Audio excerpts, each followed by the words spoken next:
ശബരിമല മേലെ അങ്ങനെ നടന്ന് കയറിക്കൊണ്ടിരിക്കുന്ന സമയമാണ് സുന്ദരി പാട്ട്. അവിടെ ഒരു ചായക്കടയിലിരുന്ന് സത്യൻ സാറിന്റെ താരകയെ എടുത്തിട്ടാണ് ഗോപികയാക്കിയത്. അതൊക്കെ എഴുതണങ്ങൾ വെച്ചല്ലേ വല്ലാത്ത പാടാണ്. പക്ഷെ ഒരു കുറവുമില്ല, എത്ര രസമായിട്ട് എഴുതിയിരിക്കുന്നത്. രണ്ടും വേറെ വേറെ പാട്ടായി മാറി. പിന്നെ രണ്ടു പേർ അങ്ങനെ രഞ്ജിത്ത് അങ്ങനെ വാശി പിടിച്ച നന്നായാണ് നമ്മളിപ്പോ പറയുന്നത്. വാർമുകിലെ, പ്രമദവനം, നിറങ്ങളെ, പിന്നെ രാജീവും വിടരും, പിന്നെ എന്റത് ഇത്രമേൽ മണമുള്ള കുടമുല്ല പൂവുകൾ, അതും ഞാൻ സെലക്ട് ചെയ്തു. ഈ 5 പാട്ട് ഞാൻ സെലക്ട് ചെയ്തു. മാം 5 പാട്ട് സെലക്ട് ചെയ്തു. സിന്ദൂര സന്ധിക്ക് മൗനം, ഓക്കെ, ഇനി എന്റെ ഓമലിനായി, രാജീവും വിടരും രണ്ടുപേരുടെയും വന്നേ. ഇന്ന് കഴിഞ്ഞിട്ട് അഴകെ, അമരത്തിലെ അഴകെ, സായന്തനം 5 ആയി. ബാക്കി പറയാൻ പാടില്ലല്ലോ. ഇല്ല, പറയാം, കുഴപ്പമില്ല. ലാസ്റ്റ് വന്നിട്ട് ഇനി 5 കൂടെ പറയാം. നിങ്ങൾ പ്രമദവനം പറയുകയാണെങ്കിൽ എനിക്ക് പ്രമദനത്തൊക്കെ കൂടുതൽ ഗോപികവാസ് എന്ന് പറയും. ഞാൻ ഞങ്ങൾ സമ്മതിക്കൂല.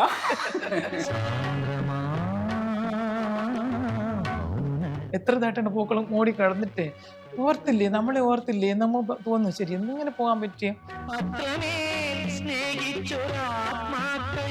നമ്മുടെ കരച്ചിൽ നമുക്ക് വേണ്ടിയിട്ടുള്ളതാണ്, പേഴ്സണലാണ്. നമ്മുടെ കരച്ചിൽ നമ്മുടേതാണ്. ഈ കരച്ചിൽ നമ്മൾ മറ്റുള്ളവരെ കാണിക്കരുത്, കാണിക്കേണ്ട ആവശ്യമില്ല. കാരണം നമ്മുടെ കണ്ണീര് കൊണ്ട് അലിയുന്ന ഹൃദയങ്ങളൊക്കെ വളരെ കുറവാണ്. തനിയെ കേൾക്കണം. ഇരുന്ന് സത്യം പറഞ്ഞു കഴിഞ്ഞാൽ മാഷ് പോയതിനു ശേഷം എന്റെ പണി അതായിരുന്നു, പാട്ട് കേൾക്കുക. അല്ല, ശരിക്കും അത് തന്നെയാണ്. അതങ്ങനെ പറഞ്ഞേ പറ്റൂ. കാരണം വെച്ചാൽ മറ്റു നമ്മൾ കുറച്ചുകൂടെ കുടുംബത്തിൽ കുറേ അധികം ഉത്തരവാദിത്തങ്ങളും കുറേ ഇതൊക്കെ ഉണ്ടല്ലോ. പാട്ട് കേട്ട് കേട്ട് ഇപ്പൊ പാട്ട് പാടാൻ പഠിച്ചോ? പാടാൻ ഇനി ആയിട്ടില്ല. എന്നെ പാടാൻ പഠിക്കാൻ ശ്രമിച്ചിട്ടുണ്ട് മാഷ്. ദാസേട്ടൻ വന്നതിന് ശേഷമാണ് അടുക്കി പെറുക്കി വെച്ച് വാക്കുകളും അതിൻ്റെ ഭാവം മാറാതെ, അർത്ഥം മാറാതെ, എന്താണോ ഒരു ഫീൽ വരണ്ടുന്നത് ആ ഫീൽ കൊടുത്തൊക്കെ പാടി.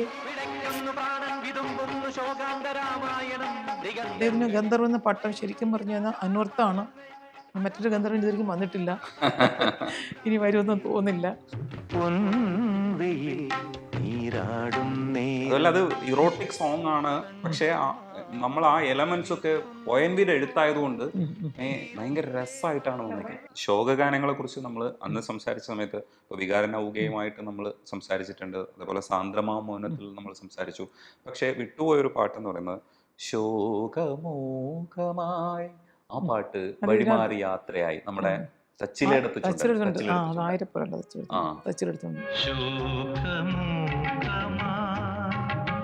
അതിൽ കുറച്ച് പാട്ടുണ്ട്. വേറെ രസമുള്ള ദാസേട്ടന്റെ ശബ്ദം വേറൊരു രീതിയിൽ വരുന്നതാണ്.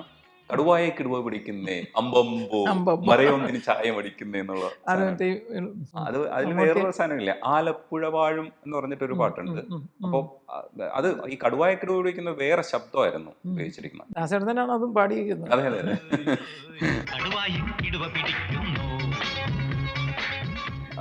പാടിയപ്പോഴും ദാസേട്ടൻ തന്നെയാണ്. SP ബാലകൃഷ്ണൻ കുറച്ച് പാട്ടോ, അപ്പോഴും ദാസേട്ടൻ തന്നെയാണ് കൂടുതൽ പാടിയത്. ദാസേട്ടന്റെ വോയിസിനെ പല രീതിയിൽ ഉപയോഗിച്ച ഒരാളാണ്. ഏതൊക്കെ സാധ്യതകളുണ്ടോ അതിന്റെ ഭംഗി ഉപയോഗിച്ചിട്ടുണ്ട്. ഇപ്പൊ അയാൾക്കഥ എഴുതുകയാണെങ്കിൽ അതിന്റെ 2 തരം ഭംഗി ഉപയോഗിച്ചിട്ടുണ്ട്. ഏതോ നിദ്ര തന്നില് അതിന്റെ ബേസ് വോയിസ് ഉപയോഗിച്ചിരിക്കുമ്പോ മാനയൊക്കെ എഴുതി കാണിക്കുമ്പോ ഒരു മരതകരാവിൻ കരയിൽ എന്ന് പറഞ്ഞൊരു പടം. മരതകരാവിൻ കരയിൽ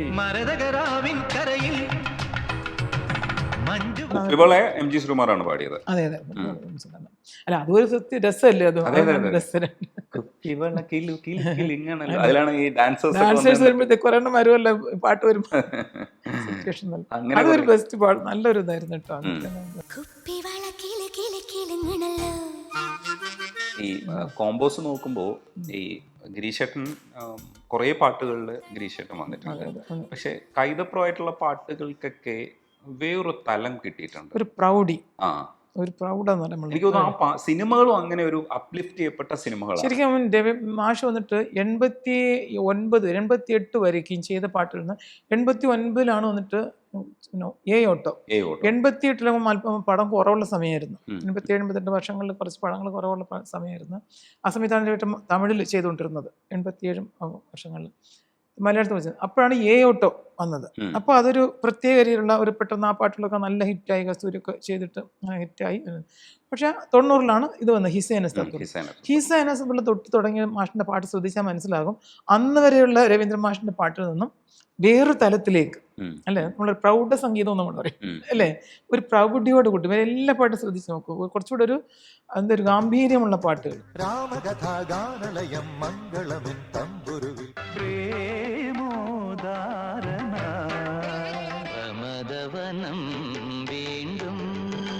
കുറച്ചുകൂടെ ബേസ് ഇത് എന്താ പറയുക, ക്ലാസിക്കൽ കൂടുതൽ ടച്ചുള്ള പാട്ടുകൾ. അതിന് മുമ്പ് കുറേ മെലഡി കുറച്ചിട്ടൊക്കെ അങ്ങനെ ചെയ്തിട്ടുണ്ട് കുറേ പാട്ടുകൾ. പക്ഷെ ഇതിന് ശേഷം ചെയ്ത ഏത് പാട്ടുകൾ, രാജശില്പിയിലെ പാട്ടുകളാണെങ്കിലും ശരി, ഏത് പാട്ടെടുത്താലും ഒരു ഡിഫറൻ്റാണ്. അത്രയ്ക്കും ഒരു ഇതുണ്ട്. അത് ഇവർ ചേരുകയും ചെയ്തു. ആദ്യം കൈതപ്പുറമാണ് അവിടെ തൊട്ട് തുടങ്ങിയത്. കൈതപ്പുറമാണ് ഹൈസൻസ് തൊട്ട് തുടങ്ങിയത്.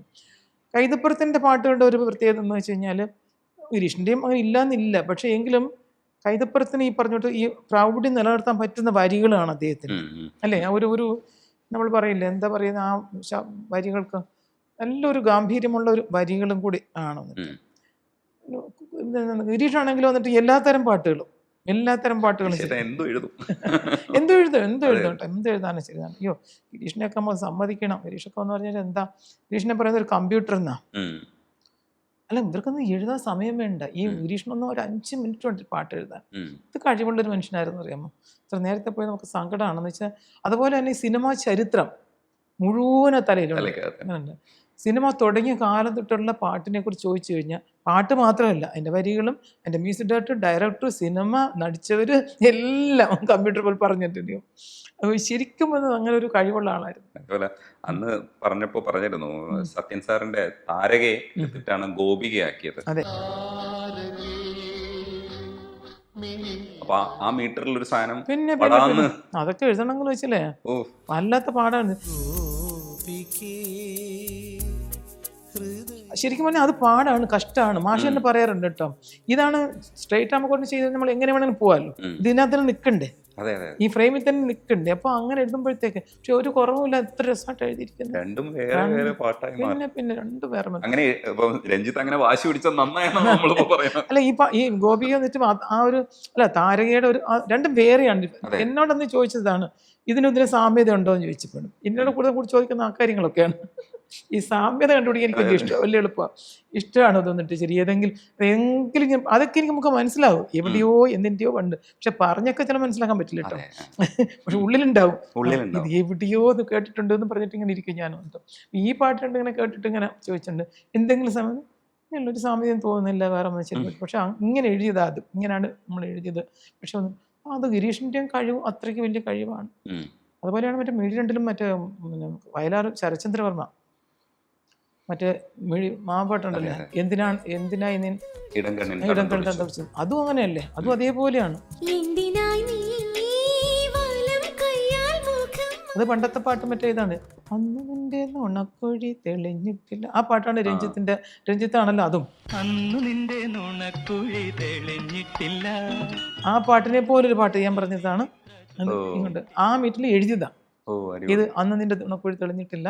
അത് ശരത്ചന്ദ്രൻ എഴുതിയതാണത്, ശരത്ത് എഴുതിയതാണ് ആ പാട്ട്. വന്നിട്ട് അതാണ് ഇങ്ങനായി മാറിയത്.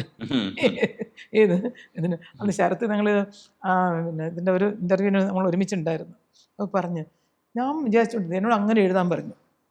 ഇതെങ്ങനെയായിരിക്കും ദൈവട്ടൻ അങ്ങനെ തന്നെ ചെയ്തെന്നായിരിക്കില്ലല്ലോ, ദൈവട്ടൻ അങ്ങനെ ചെയ്തെന്നായിരിക്കും. ഞാൻ വിചാരിച്ചു ഇതിനിപ്പോൾ എങ്ങനെ വേറെ മാറ്റി ചെയ്യുന്നത്, അങ്ങനെ ട്യൂൺ ഉള്ളതല്ലേ, ഓൾറെഡി ഉള്ളതല്ലേ, എങ്ങനെയാണ്. എന്നിട്ട് ഞങ്ങൾ നോക്കിയപ്പോൾ വേറെ തലത്തിലേക്ക് പോയി. ആ പാട്ടൊന്നും അല്ല, പറഞ്ഞാലേ മനസ്സിലാവുള്ളൂ, ഇത് പറഞ്ഞാലേ ഇങ്ങനെ ഒരു സാധനം മനസ്സിലാവുള്ളൂ. അതിൻ്റെ അന്ന് ഞങ്ങൾ സുദീപും ഇതിൻ്റെ അമൃതയുടെ മറ്റേ പിഷാരടി ഷോയിൽ ഈ ഒരു പാട്ടിനെ പറ്റി ഇങ്ങനെ പറഞ്ഞുകൊണ്ടിരുന്നു. അപ്പം ശരത്തുണ്ടായിരുന്നല്ലോ, ശരത്ത് തന്നെ പറഞ്ഞിട്ടിരുന്നത്. അല്ല, എനിക്ക് വലിയ കൺഫ്യൂഷനായിരുന്നു, ഞാൻ അങ്ങനെ എഴുതി കൊടുത്താൽ എങ്ങനെ ചെയ്യാൻ പറ്റും എന്നുള്ളത്. എന്ന് വെച്ചാൽ അദ്ദേഹത്തിൻ്റെ ആദ്യത്തെ പടമായിരുന്നു മാഷുമായിട്ട് ചെന്നിട്ട്. പക്ഷെ മാഷ് അത് എവിടെയോ കൊണ്ടുപോയി, ആ പാട്ടുമായിട്ട് ഒരു സംബന്ധവും ഇല്ലാതെ ഇന്ന് ആ മീറ്റിൽ എഴുതിയ വരികളാണ്. വലിയ വലിയ കഴിവുകൾ അങ്ങനെ കാണിച്ചുകൊണ്ടാണല്ലോ ഇന്ന് നമ്മൾ സംസാരിക്കുന്നത്. ഉയർന്നു നിൽക്കുന്ന ഒരു എഴുത്തായിരുന്നു ONV സാറിന്റെ എഴുത്ത്. പൊയ്കയിൽ ശരിക്കും നമ്മൾ, എനിക്ക് തോന്നുന്നു ഈ അങ്ങനെ ഒരു പാട്ടൊന്നും ഇനി സംഭവിക്കാൻ സാധ്യതയില്ല എന്ന് നമ്മൾ പറയില്ലേ, അങ്ങനെ ഒരു പാട്ട് അതിന് എന്താണ് കുറവെന്ന് ചോദിച്ചറിഞ്ഞൂടാ. ഇപ്പൊ നമ്മൾ കോമ്പറ്റ് ചെയ്യാൻ വേണ്ടിയിട്ട് പലപ്പോഴും ഇങ്ങനെ നോക്കും.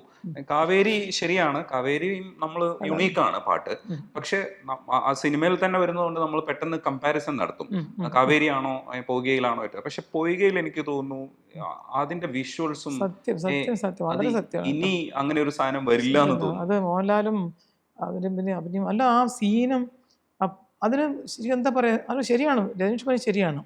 ആ സിറ്റുവേഷൻ അങ്ങനെ കൂടുതൽ അല്ലാതൊരു പാട്ട് പറ്റും. ഒരു ക്രിയേറ്ററുടെ സ്റ്റൈലിൽ നമ്മൾ ചിന്തിക്കുമല്ലോ, ഇത് അങ്ങനെ അല്ലാതെ വെക്കാൻ പറ്റുമോ നമുക്ക്? നമുക്കറിയാൻ പറ്റില്ല, അങ്ങനെ പറ്റില്ല എന്നുള്ളത്. മനോഹരമായിരുന്നു, മനോഹര പാട്ടാണ്.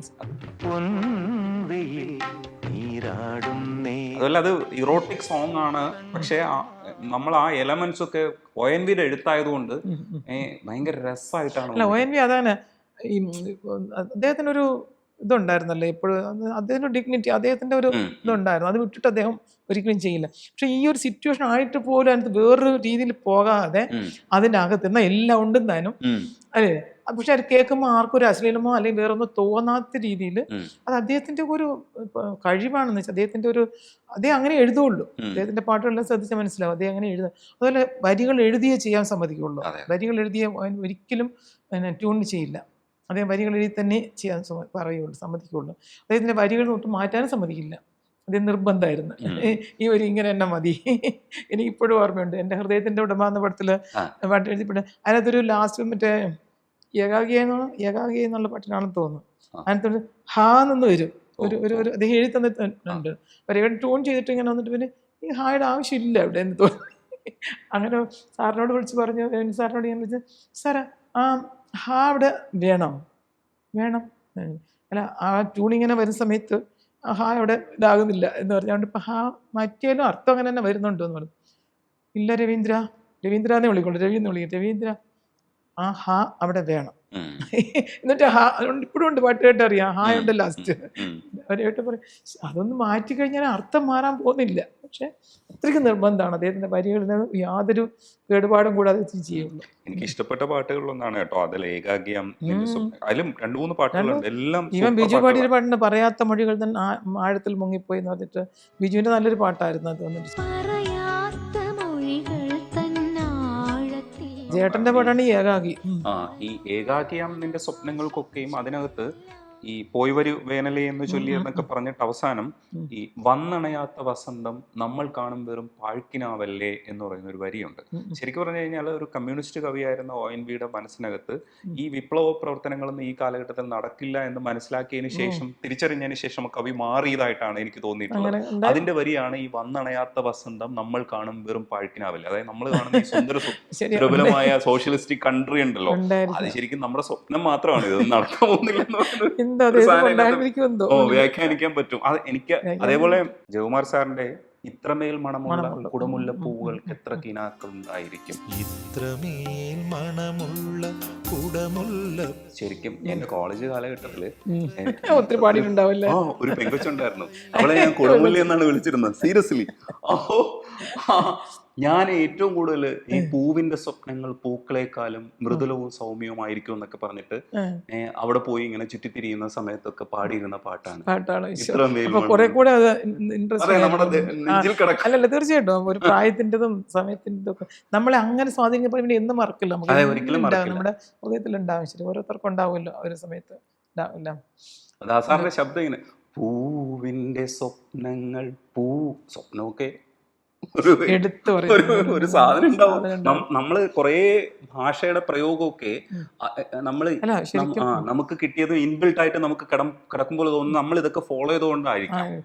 ശരിക്കും പറഞ്ഞാൽ ദാസേട്ടൻ്റെ ആ ഒരു കഴിവ് നമ്മൾ ഈ പറയുന്നവരും വിമർശിച്ചതിനൊക്കെ പലപ്പോഴും ഇത്രയും ഒരു ചെയ്തിട്ട് പറയാം. ചില നേരത്തൊക്കെ എന്തെങ്കിലും ചെറിയൊരു ഇഷ്യൂ വരുമ്പോൾ സമയത്തൊക്കെ എന്താ കമന്റ് ചെയ്ത് അദ്ദേഹത്തെ ചീത്ത പറയുകയും ഒക്കെ ചെയ്യുന്നത്. വാസ്തവം പറഞ്ഞു കഴിഞ്ഞാൽ ഇത്രയും ഒരു നന്ദികേടാണെന്ന് നമുക്ക് പറയാൻ പറ്റുള്ളൂ, അല്ലേ? നന്ദികേടെന്ന് പറയാം. കാരണം മലയാളികൾ പാട്ട് പഠിച്ചു തുടങ്ങി അദ്ദേഹത്തിൻ്റെ പാട്ട് കേട്ടു തുടങ്ങിയപ്പോഴാണ്. ഇല്ലേ, ശരിക്കും ഒന്ന് ആലോചിച്ച് നോക്കോ, മലയാളികൾ പാട്ട് പഠിച്ചു തുടങ്ങിയത്. അതിന് മുമ്പുള്ള പാട്ടുകളൊക്കെ ഒരുപാട് നീളത്തിലും ഒരുപാട് ഇതൊക്കെ പോകുന്ന പാട്ടുകളായിരുന്നു അല്ലേ. നല്ലതങ്കയിലും മറ്റു പലമൊക്കെ തുറമെടുക്കും, അങ്ങനത്തെ ഒരു പാട്ടുകളായിരുന്നു. ആർക്കും നീട്ടി പാടും. തമിഴിലൊക്കെ ആണെങ്കിലും ശരി വളരെ ഇതായിട്ട് പോകുന്ന പാട്ടുകൾ, ക്ലാസിക്കലിൻ്റെ കൂടുതൽ പ്രസരം കൊണ്ട്. പക്ഷേ ഈ ദാസേട്ടൻ വന്നതിന് ശേഷമാണ് അടുക്കി അടുക്കി പെറുക്കി പെറുക്കി വെച്ച് വാക്കുകളും അതിൻ്റെ ഭാവം മാറാതെ അർത്ഥം മാറാതെ എന്താണോ ഒരു ഫീൽ വരണ്ടുന്നത് ആ ഫീൽ കൊടുത്തൊക്കെ പാടി ക്ലാസിക്കലിനെ ലൈറ്റ് ആക്കിയെന്ന് പേര് ദോഷം കേട്ടു എല്ലാം വേണ്ടത്. പിന്നെ തീർച്ചയായിട്ടും എല്ലാവർക്കും ഇപ്പം ശരി. ഇപ്പം നമ്മൾ എന്നെയൊക്കെ സംബന്ധിച്ചോളം ശരി, ക്ലാസിക്കൽ മ്യൂസിക് മാത്രമായിട്ട് പോയിരുന്നു കേട്ടാൽ നമുക്ക് അത്രയ്ക്കൊന്നും രസിക്കാൻ പറ്റില്ല. കുറച്ചൊക്കെ 1-2 പട്ടി നമുക്ക് എണീറ്റ് പോകാൻ തോന്നും. കാരണം വെച്ചാൽ മനസ്സിലാകത്തോണ്ട് പോയിട്ട് വരും. ഞാൻ ഈ ദാസേട്ടൻ്റെ കച്ചേരിയാണ് ശരിക്കും പറഞ്ഞൊരു കച്ചേരി കേട്ടിട്ടുള്ളത് വാസ്തവത്തിൽ. കച്ചേരി എല്ലാവർക്കും അങ്ങനെ നോക്കാൻ പറ്റില്ല. ഇപ്പം എല്ലാവർക്കും ആസ്വദിക്കാൻ കുറച്ചെങ്കിലും വിവരം വേണം. അതിനെപ്പറ്റി അറിയാവുന്നവർക്കാണ് അതിന് ആസ്വദിക്കാൻ പറ്റുക. അപ്പം അത് കുറച്ച് ലളിതവർക്ക് തരുന്നവരെ നമ്മൾ കുറച്ച് ആദരിക്കാൻ വേണം കേട്ടോ, നമുക്കൂടെ മനസ്സിലാക്കുന്ന രീതിയിലൊക്കെ ചെയ്യുന്ന സമയത്ത്. കച്ചേരി ഞാൻ അങ്ങനെ കച്ചേരി കേൾക്കാൻ അധികം പോകാറില്ല, എനിക്കറിയില്ല, അതുകൊണ്ട് തന്നെ പോകാറില്ല. പക്ഷെ ഞാൻ ഒറ്റ ഒരു കച്ചേരി കേട്ടുള്ളത് ദാസേട്ടൻ്റെതാണ്. ദാസേട്ടൻ്റെ കച്ചേരി പറഞ്ഞാൽ മുഴുവനും ഇരുന്ന് കേട്ടു. നമുക്ക് ആ മുഴുവനും അറിയില്ലെങ്കിലും അദ്ദേഹത്തിൻ്റെ ആലാപന രീതി, അദ്ദേഹത്തിൻ്റെ ആലാപനവും അതിനകത്തുള്ള ഇതൊക്കെ നമുക്ക് മനസ്സിലാകും അല്ലേ. കുറച്ചിപ്പം കുറേ അർത്ഥമൊക്കെ നമുക്ക് മനസ്സിലാകും, പക്ഷേ എങ്കിലും ആലാപന രീതിയാണല്ലോ. ഇപ്പോൾ ക്ലാസിക്കൽ കച്ചേരിത്തിൻ്റെ പലപേരും പല രീതിയിൽ ചെയ്യും. ചില പേരങ്ങനെ ഒരു ഭയങ്കര ബഹളത്തിൽ ചെയ്യും അല്ലേ, അതിൻ്റെ ചെയ്യും. അതൊരു ശരിക്കുള്ള കച്ചേരിക്കാർ ചെയ്യുമ്പോൾ ശരിക്കും മനസ്സിലാവുകയില്ല വാസ്തവത്തിൽ, അല്ല ഒന്നും മനസ്സിലാവില്ല. അങ്ങനത്തെ ഉണ്ട്. ഇത് ഇദ്ദേഹം അങ്ങനല്ല, അതും ആൾക്കാർക്ക് മനസ്സിലാകണം എന്നുള്ള രീതിയിലാണ് കച്ചേരി ചെയ്യുന്നത്. അതുകൊണ്ടാണ് മനസ്സിലാക്കാൻ നമുക്ക് ഇരുന്ന് കേൾക്കാൻ തോന്നുന്നത്, മനസ്സിലായെങ്കിലൊക്കെ. അപ്പം അങ്ങനെയൊക്കെയുള്ള ഒരുപാട് ക്വാളിറ്റി ഉള്ള ഒരു സിംഗർ. അദ്ദേഹത്തിന് ഗന്ധർവ് എന്ന പട്ടം ശരിക്കും പറഞ്ഞു കഴിഞ്ഞാൽ അന്വർത്താണ്. മറ്റൊരു ഗന്ധർവൻ ഇതുവരെയും വന്നിട്ടില്ല, ഇനി വരുമെന്നും തോന്നില്ല. അപ്പം അതുകൊണ്ട് ശരി, നമ്മൾ അവരെക്കുറിച്ച് പറയുമ്പം പല പേർക്കും മുഷിവുകളും പ്രശ്നങ്ങളും ഒക്കെ പലപ്പോഴും ചെറിയൊരു നമ്മൾ വിചാരിക്കും. ശരി, ഈ ഇടയ്ക്ക് ഇതിൻ്റെ ഇടയ്ക്കൂടെ ഞാൻ മറ്റൊരു കാര്യം, അതിന് സംബന്ധപ്പെട്ടതല്ല, ഇനി ബാംഗ്ലൂരിൽ വെച്ചിട്ട് ഞാൻ എൻ്റെ ഒരു പേഴ്സണൽ കാര്യമായിട്ട് ഒരാളെ കാണാൻ പോയിരുന്നു. കുറച്ചൊരു ഫണ്ടിന് വേണ്ടിയിട്ട് പോയതാണ്. ഞാനത് പിന്നീട് പറയാം, ഞാനൊരു പ്രൊജക്റ്റ് തുടങ്ങുന്നതിൻ്റെ കാര്യം. അപ്പോൾ അദ്ദേഹം പറഞ്ഞൊരു വാക്ക് പറയാൻ വേണ്ടിയിട്ടാണ് അദ്ദേഹം എന്നോട് പറഞ്ഞത്. അദ്ദേഹം എനിക്കൊരു ഫണ്ട് പറഞ്ഞത്, അതായത് രവീന്ദ്രൻ മാഷിനെ പോലുള്ള ആൾക്കാർ ഇത്ര വർഷങ്ങൾ ചെയ്തു വെച്ച പാട്ടുകളാണ് ഞങ്ങൾ ആസ്വദിക്കുന്നത്. ഞങ്ങൾ 30 വർഷം 40 വർഷം ഞങ്ങൾ ആസ്വദിച്ചുകൊണ്ടിരിക്കുന്ന ഈ പാട്ടുകളാണ്. അദ്ദേഹം ഞങ്ങൾക്ക് ചെയ്ത കോൺട്രിബ്യൂഷൻ, ഞങ്ങൾ എന്ത് കോൺട്രിബ്യൂഷൻ ചെയ്തു അദ്ദേഹത്തിന്. സത്യമായിട്ട് അത് പറഞ്ഞ അദ്ദേഹം വലിയൊരു മനുഷ്യനാണ്. അദ്ദേഹം പറഞ്ഞു, ഒന്നും ചെയ്തിട്ടില്ല, ഏത് സിറ്റുവേഷനിലും ഞങ്ങൾക്ക് സാന്ത്വനം തരുന്നത് സന്തോഷം തരുന്ന പാട്ടുകളാണ് അദ്ദേഹം ചെയ്തു വെച്ചിട്ട് പോയിരിക്കുന്നത്. അദ്ദേഹത്തിന് നമ്മൾ തിരിച്ചെന്ത് ചെയ്തു എന്നാണ് അദ്ദേഹം ചോദ്യം. അപ്പം ഞാനിങ്ങനെ ഒരു ഇതിൽ പറഞ്ഞപ്പോഴത്തേക്ക് ശരി, എനിക്ക് ചേച്ചി വേറെ ഒന്നും അറിയണ്ട, രവീന്ദ്രൻ മാഷിനെ ഒന്നും ചെയ്യാൻ എനിക്ക് സാധിച്ചിട്ടില്ല. ഞാൻ ഓരോ പാട്ട് കേൾക്കുമ്പോൾ ശരി, ഇതിങ്ങനെ ആസ്വദിക്കുന്നല്ലോ, ഇതിനുണ്ടല്ലോ ഒരു വാല്യൂ. അദ്ദേഹം എത്ര കഷ്ടപ്പെട്ട് എത്ര ഇതിൽ ചെയ്തായിരിക്കാം, സമയമെടുത്ത് ജനങ്ങൾക്ക് ആസ്വദിക്കാൻ വേണ്ടി ചെയ്ത പാട്ടുകളാണ്. ഈ ആസ്വാദനത്തെ തിരിച്ച് നമ്മൾ എന്ത് കൊടുത്തു എന്നാണ് അദ്ദേഹം പറഞ്ഞത്. അതിനുവേണ്ടി എൻ്റെ കോൺട്രിബ്യൂഷൻ എന്നാണ് പറഞ്ഞത് അദ്ദേഹം വേറെ നല്ല പറഞ്ഞു. പക്ഷെ വളരെ ശരിയല്ലേ അത്. ദാസേട്ടനാണെങ്കിൽ ഇപ്പം എല്ലാവരും പറയുന്നല്ലോ, അവർ പാടി പൈസ വാങ്ങിച്ചിട്ട് പോയില്ലേ, പാടിയതിന് പൈസ വാങ്ങിക്കാൻ, ആ പൈസ കൊണ്ട് തീർന്നോ കടപ്പാടും. അതൊരു കൂലിയാണ്, ശമ്പളമാണ്. ഏത് നമ്മൾ ചെയ്യുന്ന ജോലിക്ക് വാങ്ങിക്കുന്ന കൂലി എന്ന് പറയും, ശമ്പളം എന്ന് പറയും അതിന് വന്നിട്ട്. അതല്ലല്ലോ ഈ വർഷങ്ങൾ, ഇത്രയും വർഷങ്ങൾ നമ്മൾ ആസ്വദിക്കുന്നത് ആ അത്രയും പൈസൻ്റെ ഇതാണോ? അല്ല, ചില പേര് കമൻ്റൊക്കെ എഴുതുമ്പോൾ പറയുമല്ലോ, അവരൊക്കെ വെറുതെ ചെയ്തല്ലോ, പാട്ട് പാടിയെങ്കിൽ പൈസ വാങ്ങിച്ചിട്ടുണ്ടല്ലോ എന്ന് പറയും. പൈസ വാങ്ങിച്ച എല്ലാ ജോലിക്കും നമ്മൾ വാങ്ങിക്കും. പക്ഷെ ഇങ്ങനത്തെ കാര്യങ്ങളൊക്കെ വർഷങ്ങളോളം ഇങ്ങനെ അവരെക്കുറിച്ച് സ്മരിക്കുകയും അവരുടെ പാട്ടിൽ നിലനിൽക്കുകയും ഇപ്പോഴും നമ്മൾ ആസ്വദിക്കുകയും ഒക്കെ ചെയ്യുമ്പോൾ നമുക്കും ഈ ആസ്വാദകർക്കൊന്നും കടപ്പാടില്ലേ? അത് ആരും ചിന്തിക്കുന്നില്ല. എന്തെങ്കിലും ചെറിയ ഇഷ്യൂ വരുമ്പോഴത്തേക്ക് ചീത്ത വിളിക്കുക തിരിഞ്ഞിരുന്നിട്ട്. അത്രയും നാളും ഇതേ പുകഴ്ത്തിക്കൊണ്ടിരുന്ന വാക്കുകൊണ്ടും ആസ്വദിച്ചുകൊണ്ടിരുന്ന ആളിനെ പറയുക. ശരിക്കും പറഞ്ഞാൽ നമ്മുടെ ഒരു കാഴ്ച, ആ ഒരു എനിക്കൊന്ന് മലയാളീസിനെ ഉള്ളെന്ന് തോന്നി ഇത്രയ്ക്ക് ഒരു അങ്ങനത്തെ ഒരു മെൻറ്റാലിറ്റി. ഇത് പറഞ്ഞപ്പോഴാണ് ആ പാലക്കാട് ചെയ്യുന്ന പ്രൊജക്ടിനെ കുറിച്ച് പറയൂ, പിന്നെ ചിത്ര ചേച്ചിക്ക് അവാർഡ് കൊടുക്കുന്നതിനെ കുറിച്ച്. അതെ രജനീഷ്, ഞാനിപ്പോൾ പറഞ്ഞത് ഒരു പിന്നെ പുതിയതായിട്ടൊരു സംരംഭം ചെയ്യാന്നുള്ളൊരു പ്ലാനിലാണ്. ഇപ്പോൾ ചെയ്യാൻ നടന്നുകൊണ്ടിരിക്കുകയാണ്. പ്ലാനൊക്കെ കഴിഞ്ഞപ്പോൾ പദ്ധതിയിലേക്ക് വന്നിട്ടിരിക്കുകയാണ്. അതായത് രവീന്ദ്രൻ മാഷ് പോയിട്ട് 20 വർഷം കഴിഞ്ഞു. ഇതുവരെയും അദ്ദേഹത്തിൻ്റെ പേരിലൊരു സ്മാരകമില്ല.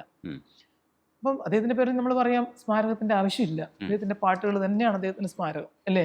ജനങ്ങളുള്ളവർക്കും ശരി, മലയാളികളുള്ളവർക്കും ശരി, ആ പാട്ടുകൾ കേൾക്കും. അത് എല്ലാവരുടെയും ഹൃദയത്തിൽ അദ്ദേഹം ഉണ്ട്. പക്ഷേ എങ്കിലും ശരി, എൻ്റെ ഒരു ഇതിൽ വെച്ചിട്ട് നമ്മൾ വിചാരിച്ചു ശരി, നമ്മൾ പോയി കഴിഞ്ഞു കഴിഞ്ഞാൽ, ഇപ്പം നമ്മൾ പോയി കഴിഞ്ഞു കഴിഞ്ഞാൽ ശരി, നമ്മളെ പറ്റിയിട്ടും ആരെങ്കിലും ഒന്ന് പറയണമല്ലോ. നമ്മൾ മനുഷ്യരെന്ന് വെച്ചാൽ ജീവിച്ചിരിക്കുമ്പം ജീവിച്ച് മരിച്ചു പോകുമ്പോഴത്തേക്ക് മരിച്ചതിന് ശേഷം നമ്മളെക്കുറിച്ച് ആരെങ്കിലും 4 പേര് പറയണം. അപ്പോഴും ജീവിച്ചതിന് അർത്ഥം ഉണ്ടാവും.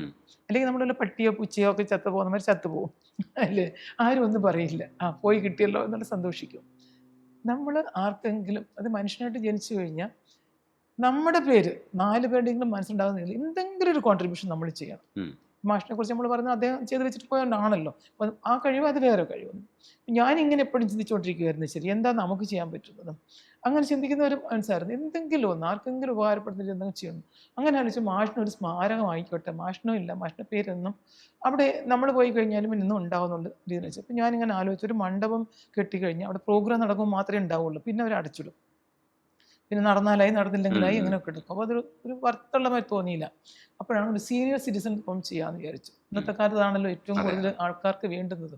അതാകുമ്പോൾ ശരി നമുക്ക് ഉപയോഗമാകും, പ്രയോജനപ്പെടും കുറേ പേർക്ക്, ഇന്ന് അല്ലെങ്കിൽ പിന്നെ നാളെയും പ്രയോജനമാകും എല്ലാവർക്കും. അങ്ങനെയാണ് പാലക്കാട് കോങ്ങാട് എന്നുള്ള സ്ഥലത്ത് വളരെ കുറച്ച് ചെറിയ രീതിയിലാണ്, കുറച്ച് ഒരു 50 സെൻറ്റ് സ്ഥലം മാത്രമേ വാങ്ങിച്ചിട്ടുള്ളൂ. ആ സ്ഥലത്ത് ഒരു ആനന്ദഭവനം എന്നാണ് പേര്. ഇതിനും കഥയുണ്ട്. ആനന്ദഭവനം ഞാനും രവീന്ദ്രൻ മാഷും കൂടി ചേർന്ന് വെച്ച പേരാണ്. 35 വർഷങ്ങൾക്ക് മുമ്പ് ഞങ്ങളുടെ മനസ്സിലുണ്ടായ ഒരു ആശയമാണ് ഈ ഇപ്പം നടപ്പാക്കാനായിട്ട് പോയിക്കൊണ്ടിരിക്കുന്നത്. 35 വർഷങ്ങൾക്ക് മുമ്പ് ഞങ്ങളിങ്ങനെ മക്കളൊക്കെ വലുതായി, മക്കളെയൊക്കെ കല്യാണം കഴിച്ച് വിട്ടു കഴിഞ്ഞ് നമ്മൾ തനിയെ ആകുമ്പോൾ നല്ല ഇങ്ങനെ ഒരു ചെയ്യണം, ഒരു റിട്ടയർമെൻറ്റ് ഹോന്മാർ. അപ്പം മാഷ് പറഞ്ഞു, നമ്മൾ ഞങ്ങളെ സംബന്ധിച്ചോളം ജീവിതത്തിൽ ശരിക്കും ആസ്വദിക്കാൻ സമയം കിട്ടിയിട്ടില്ല. ഒന്നാമത്തെ കാര്യം ഇതാണ്. ഞങ്ങൾ വന്നതേ ഒരു അറിയാമല്ലോ, നേരത്തെ അതൊക്കെ കഥ പറഞ്ഞിട്ടുണ്ടല്ലോ. ഇപ്പോഴോ കല്യാണം, പിന്നെ മക്കളെ വളർന്ന് തിരക്കിലായി, പിന്നെ മൊത്തം അങ്ങനെ പോയി. അതുകൊണ്ട് നമുക്ക് ജീവിതത്തിൽ നമ്മൾ അങ്ങനെ ഇരുന്നിട്ട് അപ്പം ഞങ്ങൾ ലാസ്റ്റ് വെച്ചിരുന്നായിരുന്നു ഇതൊക്കെ ആസ്വദിക്കാനുള്ള സമയമൊക്കെ ലാസ്റ്റ് ആയിക്കോട്ടെ എന്ന് വെച്ചിരുന്ന്. അപ്പോൾ അന്ന് നമ്മൾ കണ്ട് ഒരു സംഗീത സാന്ദ്രമായിട്ടുള്ള ഒരു ചുറ്റുപാടിൽ ജീവിക്കാൻ പറ്റുന്ന, ആനന്ദകരമായിട്ട് ജീവിക്കാൻ സന്തോഷിക്കാൻ. അപ്പോൾ നമ്മൾ പ്ലാനിട്ട് നമ്മൾ ഒറ്റയ്ക്ക് വേണ്ട, ഒറ്റയ്ക്കാണെങ്കിൽ പിന്നെ അത്ര ഇല്ലല്ലോ, കുറേ പേരെ നമ്മളെപ്പോലുള്ള കുറേ പേരെ കൂട്ടി നമ്മൾ ജീവിക്കണം എന്നൊക്കെ പ്ലാനിട്ടു. പക്ഷെ ഒക്കെ പ്ലാനായിരുന്നു. ആ പ്ലാനിട്ടത് നമ്മൾ നടപ്പാക്കിയൊന്നുമില്ല. പക്ഷേ ഇതിനു വേണ്ടി ഞങ്ങൾ ചെന്നൈയിൽ ശ്രീപെരുമ്പുത്തൂർ എന്ന സ്ഥലത്ത് കുറച്ച് ചുമ്മാ സ്ഥലം, കുറേ ദൂരമാണ് ആ സ്ഥലം കുറച്ചൊരു സ്ഥലമൊക്കെ വാങ്ങിച്ചിട്ടുമായിരുന്നു അപ്പോഴും. പിന്നത്തെ കാര്യമല്ലേ, അത് എപ്പോഴോ വർഷങ്ങൾക്ക് ശേഷം നടക്കാൻ പോകുന്ന കാര്യം വിട്ടിരുന്നു. പക്ഷെ മാഷങ്ങ് പോയി അല്ലേ, ഇതിനൊന്നിനും കാത്തു നിന്നില്ല, പ്രായമാവാൻ നിന്നില്ല, മക്കളുടെ കല്യാണത്തിന് കാത്തു നിന്നില്ല, ഒന്നുമില്ലാതെ മാഷ് പോയി. അപ്പം ഞാൻ ആ പദ്ധതി വിട്ടു എന്ന് വെച്ചാൽ, കാരണം എനിക്ക് അന്ന് ഇന്നത്തെ ഇതായിട്ട് ഒന്നും അന്നില്ലല്ലോ. അപ്പോൾ അത് കാരണം നമ്മൾ ആ പദ്ധതി വിട്ടു കഴിഞ്ഞിട്ട് ഇനി നടക്കില്ല എന്നുള്ളൊരിതിലായിരിക്കുമായിരുന്നു ഞാനും.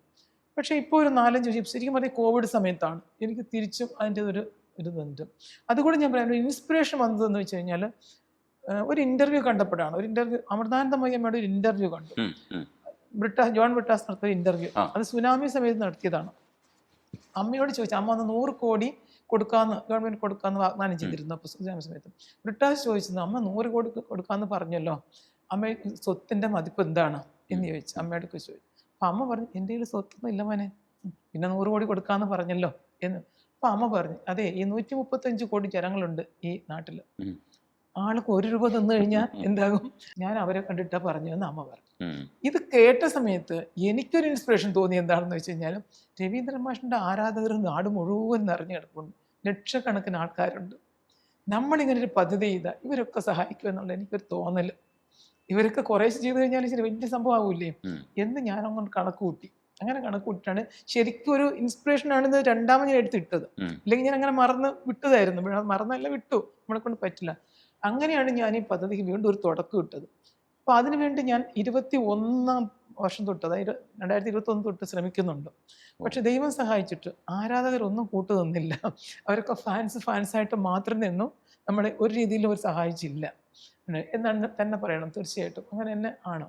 ഒരിക്കലും മുന്നോട്ട് വന്നു. നമ്മുടെ രവീന്ദ്ര സംഗീത ദിവസം ഗ്രൂപ്പിൽ തന്നെ 60,000 പേരുണ്ട്. അപ്പോൾ നമ്മൾ ആ ഗ്രൂപ്പിലൊക്കെയാണ് ആദ്യം പ്രസൻറ്റ് ചെയ്തതിനെ പറ്റിയിട്ട് ഇങ്ങനെ ഒരു ഐഡിയ ഉണ്ട്, സാധ്യതയുണ്ട് അല്ല. അപ്പോൾ പിന്നെ പക്ഷേ എനിക്ക് പിന്നെ ഇതായി ചെയ്യണമെന്നുള്ളൊരു ആഗ്രഹം മനസ്സിലങ്ങനെ ഇതായിട്ട് തീവ്രമായിട്ട് വന്നു. അപ്പം ഞാനത് എങ്ങനെയെങ്കിലും, പക്ഷെ ചെറിയ കാര്യമൊന്നുമല്ല, വലിയ കാര്യമാണ്, വലിയ എമൗണ്ട് വേണ്ടുന്ന കാര്യമാണ്, വലിയ ഫണ്ട് വേണ്ടുന്ന കാര്യം. എങ്ങനെയൊന്നും എന്നോട് ചോദിക്കരുത്. പക്ഷെ ഞാൻ അങ്ങനെ തീരുമാനിച്ചു, ദൈവത്തിൻ്റെ പേരിൽ, ദൈവം നടത്തി തരും എന്നുള്ളൊരു ഉറപ്പിൻ്റെ പേരിൽ ഞാനങ്ങ് നിശ്ചയിച്ചു. പക്ഷേ ദൈവം തീർച്ചയായിട്ടും അങ്ങനെ കൂടെ തന്നെ ഉണ്ടായിരുന്നു. നമ്മളൊരു 2021 ഇങ്ങനെ പല സ്ഥലങ്ങളൊക്കെ നോക്കാൻ തുടങ്ങി. അപ്പോൾ ഈ ചില പേരൊക്കെ ഇങ്ങനെ ഡൊണേഷൻ കൊടുക്കാറുണ്ട്, സ്ഥലങ്ങൾ ഇഷ്ടമുള്ളവരൊക്കെ. അങ്ങനെ കുറേ നാൾ പലരുടെ വില പറയാലോ, ആരും തന്നില്ല. അവസാനം നമ്മൾ 2022 ഒരു 50 സെൻറ്റ് സ്ഥലം പൈസ കൊടുത്ത് തന്നെ വാങ്ങിച്ചു. എൻ്റെ കയ്യിൽ പൈസ ഒന്നും ഉണ്ടായിരുന്നില്ല. പല പേരും തന്നതും ഞാനായിട്ട് കടം വാങ്ങിച്ചത് ഒക്കെയായിട്ട്. പക്ഷെ ഭയങ്കര ഒരു തീവ്രമായിട്ടൊരു ആഗ്രഹം ഇത് നടപ്പാക്കണം എന്നുള്ളൊരു ചിന്ത വന്ന് മനസ്സിൽ. അങ്ങനെയാണ് 2022 നമ്മൾ സ്ഥലം രജിസ്ട്രേഷൻ ചെയ്തായിരുന്നു അന്ന്. പിന്നെ അടുത്ത് ഇതിനാണല്ലോ ഫണ്ട് വേണ്ടുന്നത്, ഏറ്റവും കൂടുതൽ ഫണ്ട്. അപ്പോൾ ഇതിനെന്താ ചെയ്യേണ്ടത് എന്നിപ്പോൾ കുറേ ആലോചിച്ചു. പക്ഷേ പ്രോഗ്രാം ചെയ്യാൻ നോക്കി കഴിഞ്ഞാൽ അതൊന്നും നടക്കുന്നില്ല. ഈ കോവിഡിന് ശേഷം പ്രോഗ്രാംസ് ഒന്നും നടക്കുന്നില്ല. കുറച്ചെങ്കിലും നമുക്ക് പറ്റുമോ പലരും ചെയ്തു.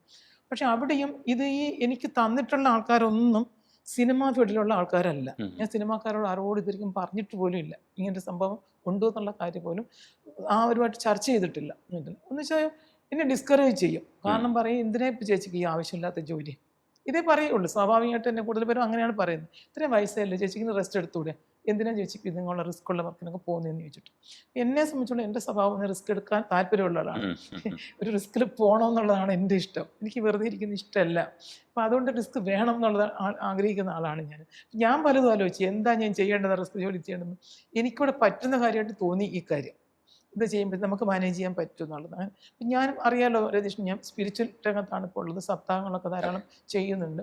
അപ്പോൾ ഞാൻ എൻ്റെ ആ സർക്കിളിലാണ് ഇത് കൂടുതൽ പിന്നെ സർക്യൂട്ട് ചെയ്ത് സിനിമ വിട്ടിട്ട് അതിൻ്റെ ആ സർക്യൂട്ടിലാണ് ചെയ്തത്. അപ്പോൾ അവരൊക്കെയാണ് എനിക്ക് കുറച്ചുകൂടി ഹെൽപ്പ് ചെയ്തിരിക്കുന്നത്, നയിക്കുന്നത്. ഇപ്പോൾ ബിൽഡിങ്ങിൻ്റെ നമ്മൾ ഫൗണ്ടേഷൻ ആയിട്ടേ ഉള്ളൂ, അതിനൊക്കെ വേണ്ടിയിട്ടുള്ള തന്നത്. ഇതിന് വേണ്ടിയുള്ള ഒരു ഫണ്ടിൻ്റെ ഇത് വെച്ചിട്ട് നമ്മൾ കുറേ പേരുടെ നമുക്ക് കോൺട്രിബ്യൂഷൻ ഡൊണേഷന് വേണ്ടിയിട്ടാണ് അപ്രോച്ച് ചെയ്യുന്നത് ഓരോരുത്തരെ. ഒരു ബേസിക് നമുക്ക് ചെയ്യണമെങ്കിൽ നമുക്ക് ഫണ്ട് വേണമല്ലോ. ഇനിയും പല പേരെയും കണ്ടിരുന്നു. അപ്പോൾ പല പേരും അങ്ങനത്തെ. അപ്പം അങ്ങനത്തിൽ അതിൻ്റെ കൂട്ടത്തിലാണ് ഞാൻ ബാംഗ്ലൂരിൽ ഈ നമ്പ്യാർ വില്ലേഴ്സിൽ രമേശ് നമ്പ്യാർ, അദ്ദേഹത്തെ ബഹുമാനിക്കുന്നതാണ്. തീർച്ചയായിട്ടും കലാകാരന്മാരെ ബഹുമാനിക്കുന്ന, അതിൻ്റെ വാല്യൂ മനസ്സിലാക്കുന്ന ഒരാൾ. അതാണ് നേരത്തെ പറഞ്ഞത്. അദ്ദേഹം പറഞ്ഞ അതാണ്, ഇത്ര കാലം രവീന്ദ്രൻ മാഷിൻ്റെ പാട്ട് ആസ്വദിച്ചതിന് ഞങ്ങൾ തിരിച്ചങ്ങോട്ടൊന്നും ചെയ്തിട്ടില്ല, തിരിച്ചിട്ടില്ല. അങ്ങനെ മാത്രമേ ഞാൻ കാണുന്നുള്ളൂ ചേച്ചി ഞാനും ചെയ്യുന്നത്. വേറെ ഒന്നും ഇതിനകത്ത് ചിന്തിക്കേണ്ട. ചേച്ചി ഇത് വെച്ചിട്ട് എന്ത് വേണമെങ്കിലും ചെയ്യാം, ചേച്ചിക്ക് സ്വന്തമായിട്ട് ചിലവാക്കാം, ചേച്ചിയുടെ പ്രൊജക്റ്റിൽ യൂസ് ചെയ്യാം, എന്ത് ചെയ്യാം. എനിക്ക് ചെയ്യേണ്ടത് കടമയുണ്ട്. അത് കടമയാണ്. ഞാൻ ഇപ്പോഴും ആസ്വദിക്കുന്ന അദ്ദേഹത്തിൻ്റെ പാട്ടാണ് എന്ന് പറഞ്ഞു. അല്ല, അത് ഞാൻ പറഞ്ഞു, ഒരു ആസ്വാദകൻ എന്നുള്ള രീതിയിൽ അങ്ങനെയൊക്കെ ചിന്തിക്കാൻ തുടങ്ങി കഴിഞ്ഞാൽ ഒരു ഇതുണ്ട്. ഇപ്പം ഇച്ചിരി ഒരു വലിയ എമൗണ്ടാണ് അദ്ദേഹം തന്നത്. പിന്നെ വേറെ 1-2 പേർക്ക് വെച്ചിട്ടാണ് നമ്മൾ പ്രോജക്റ്റ് സ്റ്റാർട്ട് ചെയ്തിട്ടുണ്ട്. അത് വന്നിട്ട് ഇപ്പോൾ ഒരു ഫൗണ്ടേഷൻ വർക്ക് ഇപ്പം ഇത് കോൺക്രീറ്റ് ചെയ്തുകൊണ്ടിരിക്കുകയാണ്. അങ്ങനത്തെ വർക്ക് നിൽക്കുകയാണ്. അത് എന്താണെന്ന് ഒന്നുകൂടെ വിശദീകരിച്ച് പറഞ്ഞു കഴിഞ്ഞു കഴിഞ്ഞാലും, സീനിയർ സിറ്റിസൺ എന്ന് പറഞ്ഞാൽ ഒരു ഓൾഡ് ഏജ് ഹോമിൻ്റെ നിലപാടല്ല നമ്മൾ ഉദ്ദേശിക്കുന്നത്. പേരിൽ കാറ്റഗറി അതാണെങ്കിലും നമ്മൾ ചെയ്യുന്നത്, അതായത് പ്രായമായവർക്ക് വേണ്ടിയിട്ടാണ് ചെയ്യുന്നത്. പ്രായമായവർക്ക് മാക്സിമം ആനന്ദം കൊടുക്കുക, അതാണ് ആനന്ദഭവൻ ഉദ്ദേശിച്ചത്. അവരെ എൻ്റർടൈൻമെൻറ്റ് ചെയ്യുക, മരിക്കുന്നതിന് മുമ്പ് അവർ ഏറ്റവും സന്തോഷകരമായി ജീവിച്ച് മരിക്കുക. സാധാരണ ഇപ്പോൾ കാണുന്ന അതല്ലല്ലോ, ഒരു നരക യാതനയിലാണ് മരിക്കുക. അപ്പം അങ്ങനെ അല്ലാതെ അവർക്ക് സംഗീതമാണ് നമുക്കിവിടെ ഏറ്റവും മുഖ്യമായിട്ടുള്ളത്. രവീന്ദ്രൻ മാഷിൻ്റെ പേരിലാണ്, രവീന്ദ്രൻ മാഷിൻ്റെ സ്മാരകമാണത്. അതുകൊണ്ട് തന്നെ സംഗീതസാന്ദ്രമായ ഒരു അന്തരീക്ഷമാണ്. അവരെ പാട്ടിൽ കൂടെ അവരെ എൻ്റർടൈൻമെൻറ്റ് ചെയ്യും. പ്രോഗ്രാമൊക്കെ നടത്തി മാസം തോറും പ്രോഗ്രാം വയ്ക്കുക, മറ്റു പരിപാടികൾ വയ്ക്കുക, ഇവരെ പാടുക, ഇവർക്ക് ഡാൻസ്, ഇവരെന്തൊക്കെ അവർക്ക് സ്വാതന്ത്ര്യം ചെയ്യാൻ പറ്റുമോ അവരെ എൻഗേജ്ഡ് ആക്കുക, കംപ്ലീറ്റ് ആക്റ്റീവ് ആക്കുക. മരിക്കുന്നത് വഴിക്കും ആക്റ്റീവായിട്ട് ഇരിക്കണം. ആരോഗ്യം ഉള്ളത് വരയ്ക്കും. ആരോഗ്യം നമുക്ക് എപ്പോൾ വേണേലും പോകാം, നമുക്ക് അതുകൊണ്ട് അത് പറയാൻ പറ്റില്ല. അത് ഉള്ളത് വരയ്ക്കും സന്തോഷമായിട്ട് ആനന്ദകരമായിട്ട് ജീവിക്കാനുള്ളൊരു സന്ദർഭമാണ് നമ്മൾ ഉണ്ടാക്കുന്നത്. അപ്പം അതായത് പ്രായമായവർ, ഒന്നിനും കൊള്ളാത്തവർ, പ്രയോജനം എടുത്ത് മാറ്റി കിട്ടുന്ന ഒരു കാറ്റഗറി നമ്മൾ കാണുന്നത്. ഇപ്പോൾ ഇനി എന്ത് ചെയ്യാനാ, കഴിഞ്ഞു 60 വയസ്സ് കഴിയുമ്പോൾ പെൻഷൻ പറ്റിക്കഴിഞ്ഞാൽ അവർ കൊള്ളാതാവുമോ? ഇന്നലെ വരെയൊക്കെ അവർ ജോലി ചെയ്തുകൊണ്ടിരുന്നവരാ. ഇന്ന് പെൻഷൻ പറഞ്ഞ് വീട്ടിൽ കഴിഞ്ഞാൽ അവർ പിന്നെ ഒന്നിനും കൊള്ളാത്തവർ. അതെങ്ങനെയാകും? വാസ്തവത്തിൽ 60 വർഷം ജീവിച്ച ജീവിത അനുഭവങ്ങൾ ഇവർക്കാണ് ഉള്ളത്, അല്ലേ? അനുഭവജ്ഞാനം, മറ്റേ ജ്ഞാനമാണ്, ഇൻഫർമേഷനാണ്. ഇത് വിജ്ഞാനം എന്ന് പറയും, അത് അനുഭവജ്ഞാനം. അതല്ലേ പ്രയോജനപ്പെടുത്തേണ്ടെന്ന്? അത് പ്രയോജനപ്പെടുത്തുന്നില്ല. ഈ അച്ഛനമ്മമാർ വീട്ടിൻ്റെ ഒരു മൂലയ്ക്ക് മക്കൾ ഒരു റൂം കൊടുത്തിട്ട്, അച്ഛനെല്ലാം ചെയ്തിട്ടുണ്ട്, അമ്മയ്ക്കെല്ലാം ചെയ്തിട്ടുണ്ട്, ഭക്ഷണം കൊടുക്കുന്നുണ്ട്, മരുന്ന് കൊടുക്കുന്നുണ്ട്, ഇതെല്ലാം കൊടുക്കുന്നുണ്ട്, ആ മുറി ഇരുന്നോളും. പക്ഷേ അങ്ങനെ ഒതുക്കി വെക്കുന്ന ഒരു സമൂഹത്തിൽ കണ്ടുകൊണ്ടിരിക്കും നമ്മൾ. എല്ലാവരും അല്ല, കുറേ പേരും അങ്ങനെയാണ് കാണുന്നത്. ഞാൻ പറഞ്ഞ നമുക്ക് എല്ലാവരെയും ഒന്നും ചെയ്യാൻ പറ്റില്ല. ഞാൻ നേരിട്ട് കണ്ട കുറേ അനുഭവങ്ങളാണ് കൂടുതൽ ഇത് ചെയ്യണമെന്ന് ഇത്രയ്ക്കും ഒരു ആഗ്രഹം വന്നത്. നമ്മളെ കൊണ്ട് പറ്റുന്ന പേർക്ക് 30 റൂമേ നമുക്കുള്ളൂ. 30 റൂമാണ് നമ്മൾ ചെയ്യുന്നത്. ഈ 30 റൂമിൽ താമസിപ്പിക്കാൻ പറ്റുന്നവരെ ചില, അതായത് സിംഗിൾ ബെഡും ഡബിൾ ബെഡുമായിട്ട് നമ്മൾ കിട്ടുന്നത്. താമസിക്കാൻ പറ്റുന്നതിന് നമ്മൾ താമസിപ്പിക്കും. അവർ ഈ പറഞ്ഞ പോലെ അവർ മരിക്കുന്നതിന് മുമ്പ് അവർ സന്തോഷത്തോടെ, എന്തായാലും എല്ലാവരും മരിക്കുമല്ലോ, ആ മരിക്കുന്നതിന് മുമ്പുള്ള സമയം അവരെ ആനന്ദകരമാക്കും. അതാണ് ആനന്ദഭാവന. പേര് പോലെ ആക്കണം എന്നുള്ളതാണ് നമ്മുടെ പ്ലാനിങ്. ഇത് വന്നിട്ട് നമ്മൾ പേയ്മെൻറ്റ് വാങ്ങിച്ചിട്ടാണ് കൊടുക്കുന്നത്. പക്ഷേ സെയിൽ ചെയ്യുന്നില്ല. കാരണം സെയിൽ ചെയ്ത് കഴിഞ്ഞാൽ ഇവർ മറ്റൊരാൾക്ക് സെയിൽ ചെയ്യും. അങ്ങനെയായി പോകുമ്പോൾ എന്താ രവീന്ദ്ര മാഷ സ്മാരകമാവില്ല, ഇത് വേറെ ആരുടെയൊക്കെയോ ആയിത്തീരും. അതുകൊണ്ട് നമ്മൾ ലീസ് മോര്, അതായത് ഇവരുടെ എമൗണ്ട് വാങ്ങിയിട്ട് താമസിച്ചതിന് ശേഷം ഇടയ്ക്ക് അവർക്ക് പോകണമെങ്കിൽ നമ്മൾ തിരിച്ചു കൊടുക്കും പൈസ. നമ്മൾ 5% എടുത്തിട്ട് തിരിച്ചു കൊടുക്കും. മരിച്ചിട്ടാണെങ്കിൽ അവിടെ നോമിനിക്ക് തിരിച്ചു കൊടുക്കും. അപ്പോൾ അവരുടെ ഫണ്ട് എങ്ങോട്ടും പോവില്ല, ഫണ്ട് എപ്പോഴും അവർക്ക് ഉണ്ടാകും. ബാക്കി എല്ലാ ഫെസിലിറ്റിയും അവർക്ക് അവിടെ എല്ലാം ഉണ്ടാകും എന്നുള്ളതാണ്. ആ രീതിയിലുള്ളൊരു കൺസെപ്റ്റാണ് നമ്മൾ കെട്ടിക്കൊണ്ടിരുന്നത്. വളരെ നല്ല കൃഷ്ണകുമാർ എന്നിട്ടാണ് ആർക്കിടെക്ട്. വളരെ മനോഹരമായിട്ടാണ്. അവിടെ മ്യൂസിക്കൽ ഹാൾ പ്രത്യേകമുണ്ട്. മ്യൂസിക്കൽ ഹാളുണ്ട്, ഭജൻ ഹാളുണ്ട്, യോഗ ഹാളുണ്ട്, അങ്ങനെ എല്ലാം നമ്മൾ ചെയ്യും. ഈവൻ സ്പാ വരയ്ക്കുണ്ട്. അത് വരയ്ക്കും വെച്ചിട്ടെന്ന് വെച്ചാൽ യാതൊരു വിഷമം അറിയാതെ. ഇതൊന്നുമില്ല കേട്ടോ, സ്വിമ്മിംഗ് പൂളൊന്നുമില്ല. എന്നുവെച്ചാൽ അതിന് മേലെ സ്വിമ്മിംഗ് പോകണ്ട എന്നാണ് നമ്മുടെ അഭിപ്രായം. അതുകൊണ്ട് അത്രയില്ല. ബാക്കി എല്ലാ ഫെസിലിറ്റീസും കൊടുത്തിട്ട് നമ്മൾ, അത് എൻ്റെ ഒരു ആഗ്രഹമാണിത്. കാരണം എന്ന് വെച്ച് കഴിഞ്ഞാൽ ഞാനിങ്ങനെ ആലോചിക്കും, ഇപ്പം നമുക്ക് കുഴപ്പമില്ല, കുറച്ച് കാര്യത്തിൽ നമ്മൾ ഇരിക്കുന്നുണ്ട്, നാളെ നമുക്കും വരുമല്ലോ, അടുത്തൊരു സിറ്റുവേഷൻ വരുമല്ലോ, സ്വാഭാവികമായിട്ടും വരുമല്ലോ. അപ്പം ഞാൻ ആലോചിച്ചു, ഞാനിവിടെ ഒറ്റയ്ക്കാണ്. അപ്പോൾ ഒറ്റയ്ക്ക് ഇരിക്കുന്ന സമയത്ത് നമ്മൾ ആരെങ്കിലും ഒരു ഹോം നേഴ്സിനെറ്റ് വെക്കേണ്ടി വരും നമുക്കൊരു തുണയ്ക്ക്. അപ്പോഴും നമ്മൾ ഒറ്റയ്ക്കാണല്ലോ. അപ്പോൾ എന്തിനാ ഒറ്റയ്ക്ക് ഇരിക്കുന്നത്? ഒരു കൂട്ടായ്മ, എല്ലാവരും കൂടി ചേർന്നിട്ട്. ഈ പ്രായമുള്ളവർക്ക് ഒരു പ്രശ്നം എന്ന് വെച്ചാൽ അവരോട് സംസാരിക്കാൻ ആരുമില്ല. ഇവർക്കാണെങ്കിൽ സംസാരിക്കാൻ ഒരുപാട് ഉണ്ടും താനും. ഈ 60 വർഷം ജീവിച്ചില്ലേ, 60-70 വയസ്സ് ജീവിച്ചില്ലേ, ഈ അനുഭവങ്ങളെല്ലാം കിടക്കാം, കേൾക്കാൻ ആരുമില്ല. മക്കളെ നമ്മൾ ആരെയും കുറ്റം പറയാൻ പറ്റില്ല. എന്ന് വെച്ചാൽ അവർ അവരുടേതായിട്ടുള്ള ഓട്ടത്തിലാണ്.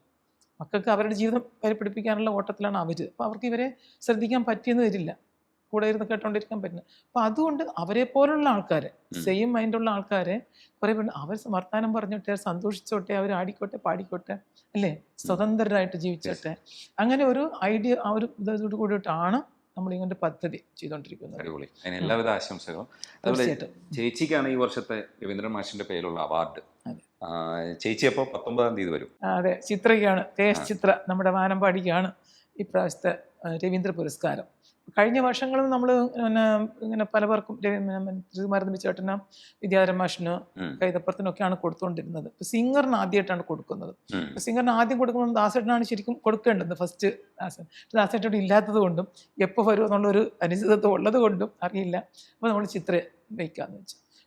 ശരിക്കും പറഞ്ഞാൽ നമ്മൾ എല്ലാ വർഷവും മാഷിൻ്റെ ബർത്ത്ഡേ ആയിട്ടുള്ള, ജന്മദിനമായിട്ടുള്ള നവംബർ 9-ാം തീയതിയാണ് ഈ പ്രോഗ്രാം വയ്ക്കുന്നത്. അന്നാണ് പുരസ്കാരം കൊടുക്കാറ്. ഇപ്രാവശ്യം നവംബർ 9-ാം തീയതി പ്രോഗ്രാം ഉണ്ടായിരുന്നു. അതൊരു ഒരു ട്രിബ്യൂട്ട് മാതിരിയാണ്. ട്രിബ്യൂട്ട് രാവിലെ തൊട്ട് വൈകുന്നേരം വരെയ്ക്ക് നടക്കുന്ന പ്രോഗ്രാമാണ്. ഓഡീഷൻ ചെയ്ത് 106 പാട്ടാണ് ഇന്ന് അവർ പാടിയത്. 106 പാട്ട്. എന്ത് മനോഹരമായിട്ടാണ് കുട്ടികൾ പാടുന്നത്. നന്നായിട്ട് ഓഡീഷൻ ചെയ്തെടുത്തു. മോൻ തന്നെ ആയിരുന്നു, എൻ്റെ മോൻ തന്നെ ആയിരുന്നു ഓഡീഷൻ ചെയ്തത്, സെലക്ട് ചെയ്തത്. അത് എല്ലാവരും ബെസ്റ്റായിട്ട് പാടുന്ന കുട്ടികളും വലിയവരും ഒക്കെ ഉണ്ട്. കുട്ടികളായിരുന്നു കൂടുതൽ. പക്ഷേ ഓഡീഷൻ തിരഞ്ഞെടുത്തവരാണ് ഈ പകൽ മുഴുവനും പാടുന്നത്. ഈവനിങ് അതൊരു പിന്നെ സിംഗേഴ്സ്, പ്ലേ ബാക്ക് സിംഗേഴ്സ് വെച്ചിട്ട് പ്രോഗ്രാം അങ്ങനെ ചെയ്യുന്നത്. അപ്പോൾ ഈ പ്രാവശ്യം 9-ാം ചിത്രയ്ക്ക് വരാൻ സാധിച്ചില്ല. അന്ന് അവൾ US-ലായിരുന്നുകൊണ്ട് വരാൻ പറ്റിയില്ല. അപ്പോൾ പുരസ്കാരം കൊടുക്കാൻ വേണ്ടി വീണ്ടും 19-ാം തീയതി നമ്മൾ പ്രോഗ്രാം വെച്ചിരിക്കുകയാണ്. അതുകൊണ്ട് ഇപ്പോൾ എക്സ്ട്രാ ഒരു പ്രോഗ്രാം കൊണ്ടായി. ഇപ്പോൾ പുരസ്കാരം വെറുതെ ഇങ്ങനെ വിളിച്ച് കൊടുക്കാൻ പറ്റില്ലല്ലോ. അതുകൊണ്ട് വീണ്ടും എല്ലാവരും ഉണ്ട്, മധുവും ബിജുവും പിന്നെ സുദീപും വിജയ് വരാമെന്ന് പറഞ്ഞിട്ടുണ്ട്. അങ്ങനെ എല്ലാ സിംഗേഴ്സും ഉണ്ട്. അവരെല്ലാം കൊണ്ട് നമ്മൾ 19-ാം തീയതി അസീസിയ കൺവെൻഷൻ സെൻറ്ററിൽ ഈ പാടിവട്ടം അവിടെ വെച്ചിട്ടാണ് പ്രോഗ്രാം. ഇപ്പോൾ ചിത്ര വരുന്നുണ്ട്. ഇപ്പോൾ 17-ാം തീയതി എത്തും. 18-ാം തീയതി ഷൂട്ടുണ്ട് അവർക്ക്, മറ്റേ ചാനൽ ഷൂട്ടുണ്ട്. അത് കഴിഞ്ഞിട്ട് പിന്നെ നമ്മുടെ 19-ാം തീയതി വരും. അവർക്ക് വലിയ കഴിഞ്ഞ പ്രാവശ്യം ഞാൻ വിളിച്ചപ്പോഴേ പറഞ്ഞു.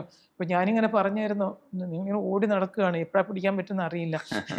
അതുകൊണ്ട് പറഞ്ഞു, ഇപ്പോൾ മാഷിൻ്റെ പേര് കിട്ടുന്നൊരു പുരസ്കാരം അല്ലേ, തീർച്ചയായിട്ടും എനിക്ക് വന്ന് വാങ്ങിച്ചേ പറ്റുമെന്ന് പറഞ്ഞു. അങ്ങനെ പറഞ്ഞിരുന്നതാണ്. ഈ 9-ാം തീയതി വരുമെന്നും നമ്മൾ ആദ്യം വിചാരിച്ചിരുന്നത്. പക്ഷേ ഇങ്ങനെ അവർക്കെന്തോ പ്രോഗ്രാം നീണ്ടുപോയത് കാരണം വരാൻ പറ്റാത്തതുകൊണ്ടാണ്. എന്തായാലും അതൊരു ഗംഭീര പ്രോഗ്രാമായിട്ട് തന്നെ നമ്മളന്ന് പ്ലാൻ ചെയ്തിരിക്കുന്നത്. അപ്പോൾ എന്തായാലും ശരി, ഈ സമയത്ത് രജനീഷിനെ ഇങ്ങനെ തന്നെ വിളിക്കുന്നു, ക്ഷണിക്കുന്നു. ഞാൻ എന്തായാലും വരാമെന്ന് തീരുമാനിച്ച പോസ്റ്റർ കണ്ടപ്പോൾ തന്നെ ഞാൻ അങ്ങോട്ട് വിളിക്കണമെന്ന് വിചാരിച്ചതാ. എന്തായാലും എന്നെ ക്ഷണിച്ചിരിക്കുന്നു, ഞാൻ വന്നിരിക്കുന്നു. ചേച്ചി നമുക്ക് അന്ന് കാർമുകിൽ പറഞ്ഞിട്ട് പാടിക്കണം തീർച്ചയായിട്ടും. ഇപ്പൊ ഇവിടെ ഞങ്ങളതാ ചോദിച്ചു, ചിത്ര പാടുമോ എന്താ പറയുക, കാരണം നമ്മൾ പുരസ്കാരം കൊടുക്കാൻ വേണ്ടി വിളിക്കുന്നത്, അല്ലാതെ പ്രോഗ്രാമിനല്ല, പ്രോഗ്രാമും അല്ല. എന്നാലും ശരി പാടാതിരിക്കില്ല, പാടും തന്നെയാണ്. ചിത്ര പറയാറുണ്ട് എപ്പോഴും, ഇത് പാടാതെ എനിക്ക് ഒരു വേദിയിലും പോകാൻ പറ്റില്ല. എവിടെ പോയാലും ശരി, കാറുകളിൽ വന്ന് ചിലപ്പം ചേച്ചി വലിയ കഷ്ടമാണ്, ചിലപ്പോൾ ത്രോട്ടിന് എന്തൊക്കെ ചെറിയ പ്രശ്നത്തിൽ ഇരിക്കുന്ന, പക്ഷെ ആൾക്കാർ വിടില്ല, അത് പാടാതെ സമ്മതിക്കില്ല. അപ്പം പറയും എനിക്ക് ചിലപ്പം പറ്റുന്ന പോലെ പാടാന്ന് പറഞ്ഞാൽ ഞാൻ പാടാറുള്ളത് എന്ന് പറഞ്ഞിട്ട് പാടാതിരിക്കില്ല. എന്ന് വെച്ചാൽ ശരിക്കും പറഞ്ഞാൽ ഒരു പ്രത്യേക ഞാൻ നേരത്തെ കഴിഞ്ഞ പ്രാവശ്യം പറഞ്ഞിട്ടുണ്ട് ആ പാട്ടിൻ്റെ കാര്യം. അവളത് അങ്ങനെ അറിഞ്ഞ് കൃഷ്ണനെ വിളിച്ചിരിക്കുകയാണ്. അവൾ ശരിക്കും ഞാൻ എപ്പോഴും പറയും, നീ വിളിച്ചിരിക്കുകയാണ്, നീ പാടുകയായിരുന്നില്ലായിരുന്നു അല്ലേ, നേരിട്ട് നീ കണ്ട് ഭഗവാനോട് തന്നെ പറയുമായിരുന്നു. അതാണ് അതിൻ്റെ പ്രത്യേകത. സിറ്റുവേഷൻ അതായിരുന്നു. അപ്പോൾ അതുകൊണ്ട് അത്രയ്ക്ക് മനസ്സറിഞ്ഞ് പാടിയതുകൊണ്ടാണ് ആ പാട്ടിന് ഇത്രത്തോളം ഏത് പ്രോഗ്രാമിലും പാടാത്ത എല്ലാവരും, അവളും ചിത്രം മാത്രമല്ല എല്ലാവരും എല്ലാ പ്രോഗ്രാമിലും പാടും. കുട്ടികളെ കണ്ടില്ലേ പാടി പാടി അവസാനം കരഞ്ഞു പോകുന്ന കുട്ടികൾ, അങ്ങനെ എല്ലാവരും പാടുന്നത്. കാരണം അതിൻ്റെ വരികളും അങ്ങനെ തന്നെ.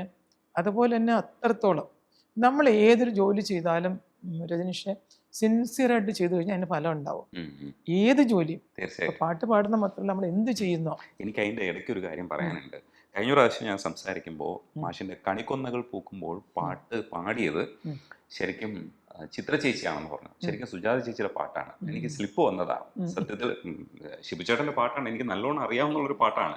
പക്ഷേ എനിക്ക് ആ സമയത്ത് നാക്കിൽ വന്നത് ചിത്ര ചേച്ചിയാണ് ആയിപ്പോയി. അത് സുജാത ചേച്ചിയുടെ ആണെന്ന് ഞാൻ ചേച്ചിയെ വിളിച്ചു. സുജാത ചേച്ചി എടുത്ത് ഞാൻ പറഞ്ഞു, ചേച്ചി ഇങ്ങനെ ഒരു മിസ്റ്റേക്ക് എനിക്ക് പറ്റിയിട്ടുണ്ട്, ചിത്ര ചേച്ചിക്ക് പോയിട്ടുണ്ട്. ചേച്ചിക്ക് അങ്ങനെ ഒരു പ്രോബ്ലം സ്ലിപ്പ് ആണെന്നുള്ളത് മനസ്സിലായി. അതെ. അതേപോലെ തന്നെ രജനീഷ് പറയുമ്പോൾ നമുക്കും പറയാണ്ട്. അത് തന്നെ അന്നത്തെ പ്രോഗ്രാം നമ്മളിതുപോലെ പുലർകാല സുന്ദര ശബ്ദത്തിൽ ഞാനിരുന്നു പറഞ്ഞു, അത് രജനീഷ് ശരിവയ്ക്കുകയും ചെയ്തു. അത് പലരും ചോദിച്ചിരുന്നു കമന്റിൽ വന്നിട്ട്, ശരി ഞാൻ തെറ്റിച്ചു, രജനീഷ് തിരുത്തേണ്ടെന്നായിരുന്നില്ലേയും ചോദിച്ചു. പക്ഷെ പിന്നീട് എനിക്ക് എനിക്ക് ഇത്രയും നല്ല ഓർമ്മയുണ്ട്. ഭാസ്കരൻ മാഷ് കാസറ്റിൽ അത് പാട്ട് എഴുതി കൊടുത്തയച്ചതൊക്കെ ഓർമ്മയുണ്ട്, കവിത എഴുതി കൊടുത്തയച്ചൊക്കെ ഓർമ്മയുണ്ട്. അത് എങ്ങനെയൊന്നും അറിയില്ല, ONV പറഞ്ഞു പോയി. ചില സമയത്ത് നമുക്ക് അങ്ങനെ, എനിക്ക് മുമ്പ് ഒരു ഇന്റർവ്യൂവിൽ ഞാൻ മിഴണ്ടിലെ പാട്ടിനെ പറയുന്ന സമയത്ത് ഞാനിങ്ങനെ ഗിരീഷാണെന്ന് പറഞ്ഞത്. അത് പക്ഷേ ശരത്ത് തന്നെ എന്നെ വിളിച്ചു. ശരത്തിന് എന്നെ വിളിച്ചു, ചേച്ചി എൻ്റെ ആദ്യമായിട്ട് ഞാൻ ചെയ്ത പാഠമാണത് വന്നിട്ട്, അല്ലെങ്കിൽ എനിക്ക് അവാർഡ് കിട്ടിയായിരുന്നു. അതിനകത്ത് സ്റ്റേറ്റ് അവാർഡ് വാങ്ങിച്ച് വീട്ടിൽ വന്നായിരുന്നു അമ്മയും കൊണ്ട്. എന്നിട്ടും ചേച്ചി മറന്നല്ലോ എന്നെ എന്ന് പറഞ്ഞിട്ട് എനിക്ക് വിഷമായി, വല്ലാത്ത വിഷമായി. അപ്പം അങ്ങനെ ചില നേരങ്ങളിൽ നമുക്ക് എന്തെങ്കിലും ഇങ്ങനെ നമ്മൾ അറിയാതെ തന്നെ ചിലപ്പോൾ പറ്റിപ്പോകും. ചിലപ്പോൾ ഭാസ്കര മാഷിനെ കുറിച്ച് പറഞ്ഞപ്പോൾ അതാണ് ഈ മെമ്മറീസ് ചില രീതിയിലൊക്കെ വരും. 10 വെളുപ്പിന് എനിക്ക് തോന്നുന്നു അതിൽ ആറാട്ടുകടവിങ്കൽ അരക്കൊപ്പം വെള്ളത്തിലുണ്ട്.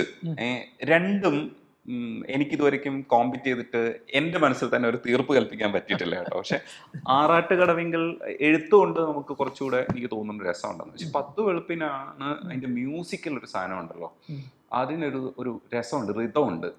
10 വെളുപ്പിന് മുറ്റത്ത് നിക്കണ, ഭയങ്കര രസമല്ലേ സാധനം. പറഞ്ഞിട്ട് ബിജു അത് വെറുതെ ഓഡിയോയ്ക്ക് വേണ്ടി മാത്രം പാടിയതാണ്, കാസറ്റിന് വേണ്ടി മാത്രം പാടിയാണ്. പക്ഷെ അവന്റെ പാട്ടാണ് ഹിറ്റായതും ഇന്നും എല്ലാവരും പാടുന്നത്. 10 വെളുപ്പിനാണല്ലോ ബിജുവിനെ അറിയുന്നത് തന്നെ 10 വെളുപ്പിന് പാടിയതാണ്. എന്നിട്ട് വാസ്തവത്തിലൊരു ഫീലിംഗ് ആയിരുന്നു അത്. അതെ, അതിനകത്ത് ഈ ഉർവശി ചേച്ചി കാണാനേ ഭയങ്കര രസം.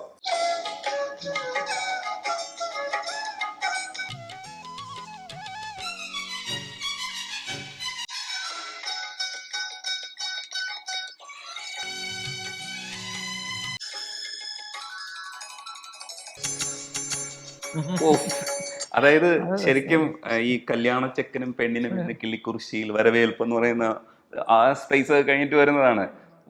അസാധ്യമായിട്ടുള്ള വരികളുമാണ്. ഗ്രാമീണത നമുക്ക് എന്തൊക്കെ അതിനകത്ത് ഇൻകോപ്പറേറ്റ് ചെയ്യാൻ പറ്റും ആ 2 പാട്ടിലും ഉണ്ട്. അതുമല്ല അതിനൊരിക്കലും വരാത്തൊരു അതിന് മുമ്പ് വന്നിട്ടുള്ള ഈ മോശാരിയന്മാരുടെ കഥയെ വന്നിട്ടുണ്ടോന്ന് അറിയില്ല. വെങ്കലമ്പടത്തിന് അതൊക്കെ എല്ലാം മുഴുവൻ പാട്ടിൽ തന്നെ കാണിക്കുന്നുണ്ടല്ലോ. അതെല്ലാം ചെയ്യുന്നതൊക്കെ ഒഴിക്കുന്നതും എല്ലാം ശരിയാണ് കാണിക്കുന്നത്. അങ്ങനത്തെ വന്നിട്ടുണ്ട് വേറെ കഥ എനിക്ക് അറിയില്ല. പക്ഷെ ഇത് ഭയങ്കര ഒരു ക്രാഫ്റ്റ് ആയിരുന്നു.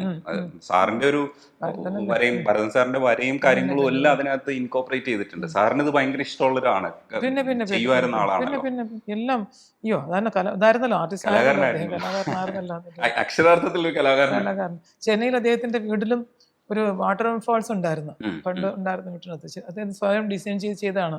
കയറി ചെല്ലുമ്പോൾ തന്നെ ശരി ഒരു വാട്ടർ ഫാൾസ്, വലിയൊരു എന്താ പറയുക ഒരു മല പോലൊക്കെ ചെയ്തിട്ട് മലയിൽ നിന്ന് ഇങ്ങനെ വെള്ളം ഉറ്റി വരുന്ന മാതിരിയൊക്കെ ആയിട്ട് ശരി നല്ല രസമാണ്. കയറി ചെല്ലുമ്പോൾ തന്നെ കാണാനായിട്ട്. ഇപ്പോൾ എല്ലാ വീട് എന്നാലും ശരി അത് അദ്ദേഹത്തിന്റെ സ്വയം ഭാവനയാണ്. കലാകാരന്മാർക്ക് അങ്ങനെ ഉണ്ടാവില്ല, അവരുടേതായിട്ടുള്ള ഭാവനയല്ലേ ചെയ്യാൻ. ഈ ഭാസ്കര മാഷിന്റെ ഇരുഹൃദയങ്ങളിലും സാറിന്റെ വോയിസ് ഉപയോഗിച്ചിരിക്കുന്നത് രസമാണ്. ഒരു കനപ്പെട്ട ശബ്ദം. അതെ അതെ ദാസേട്ടൻ്റെ ഒരു അത് പലപ്പോഴും കൗതുകത്തോടു കൂടി എക്സ്പ്ലോർ ചെയ്തിട്ടുണ്ട് അങ്ങനെ. ശരിക്കല്ല അതിൻ്റെ മ്യൂസിക്കും ഇതെല്ലാം കൂടെ ഒരു വ്യത്യസ്തമായിട്ടുള്ളൊരു അനുഭൂതി നമുക്ക് ഉണ്ടാക്കുന്ന ഇതാണല്ലേ. അത് നല്ല നിശബ്ദതയിൽ രാത്രിയിൽ എങ്ങനെ കേൾക്കണം, നല്ല രാത്രിയിൽ ഹെഡ്ഫോൺ വെച്ചിട്ട് ഒന്നും ഡിസ്റ്റർബൻസ് ഇല്ലാതെ കേൾക്കണം. കൂടുതലും ശരി മാഷിൻ്റെ പാട്ട് നമ്മളെപ്പോഴും ശരി എനിക്ക് എപ്പോഴും തോന്നാറുണ്ട്, ഈ പടത്തിൽ കാണുമ്പോഴോ അല്ലെങ്കിൽ വന്ന് വേറെ ഒന്നുമല്ല, തനിയെ കേൾക്കണം. ഒറ്റയ്ക്ക് ഇരുന്ന് സത്യം പറഞ്ഞു കഴിഞ്ഞാൽ മാഷ് പോയതിനു ശേഷം എൻ്റെ പണി അതായിരുന്നു.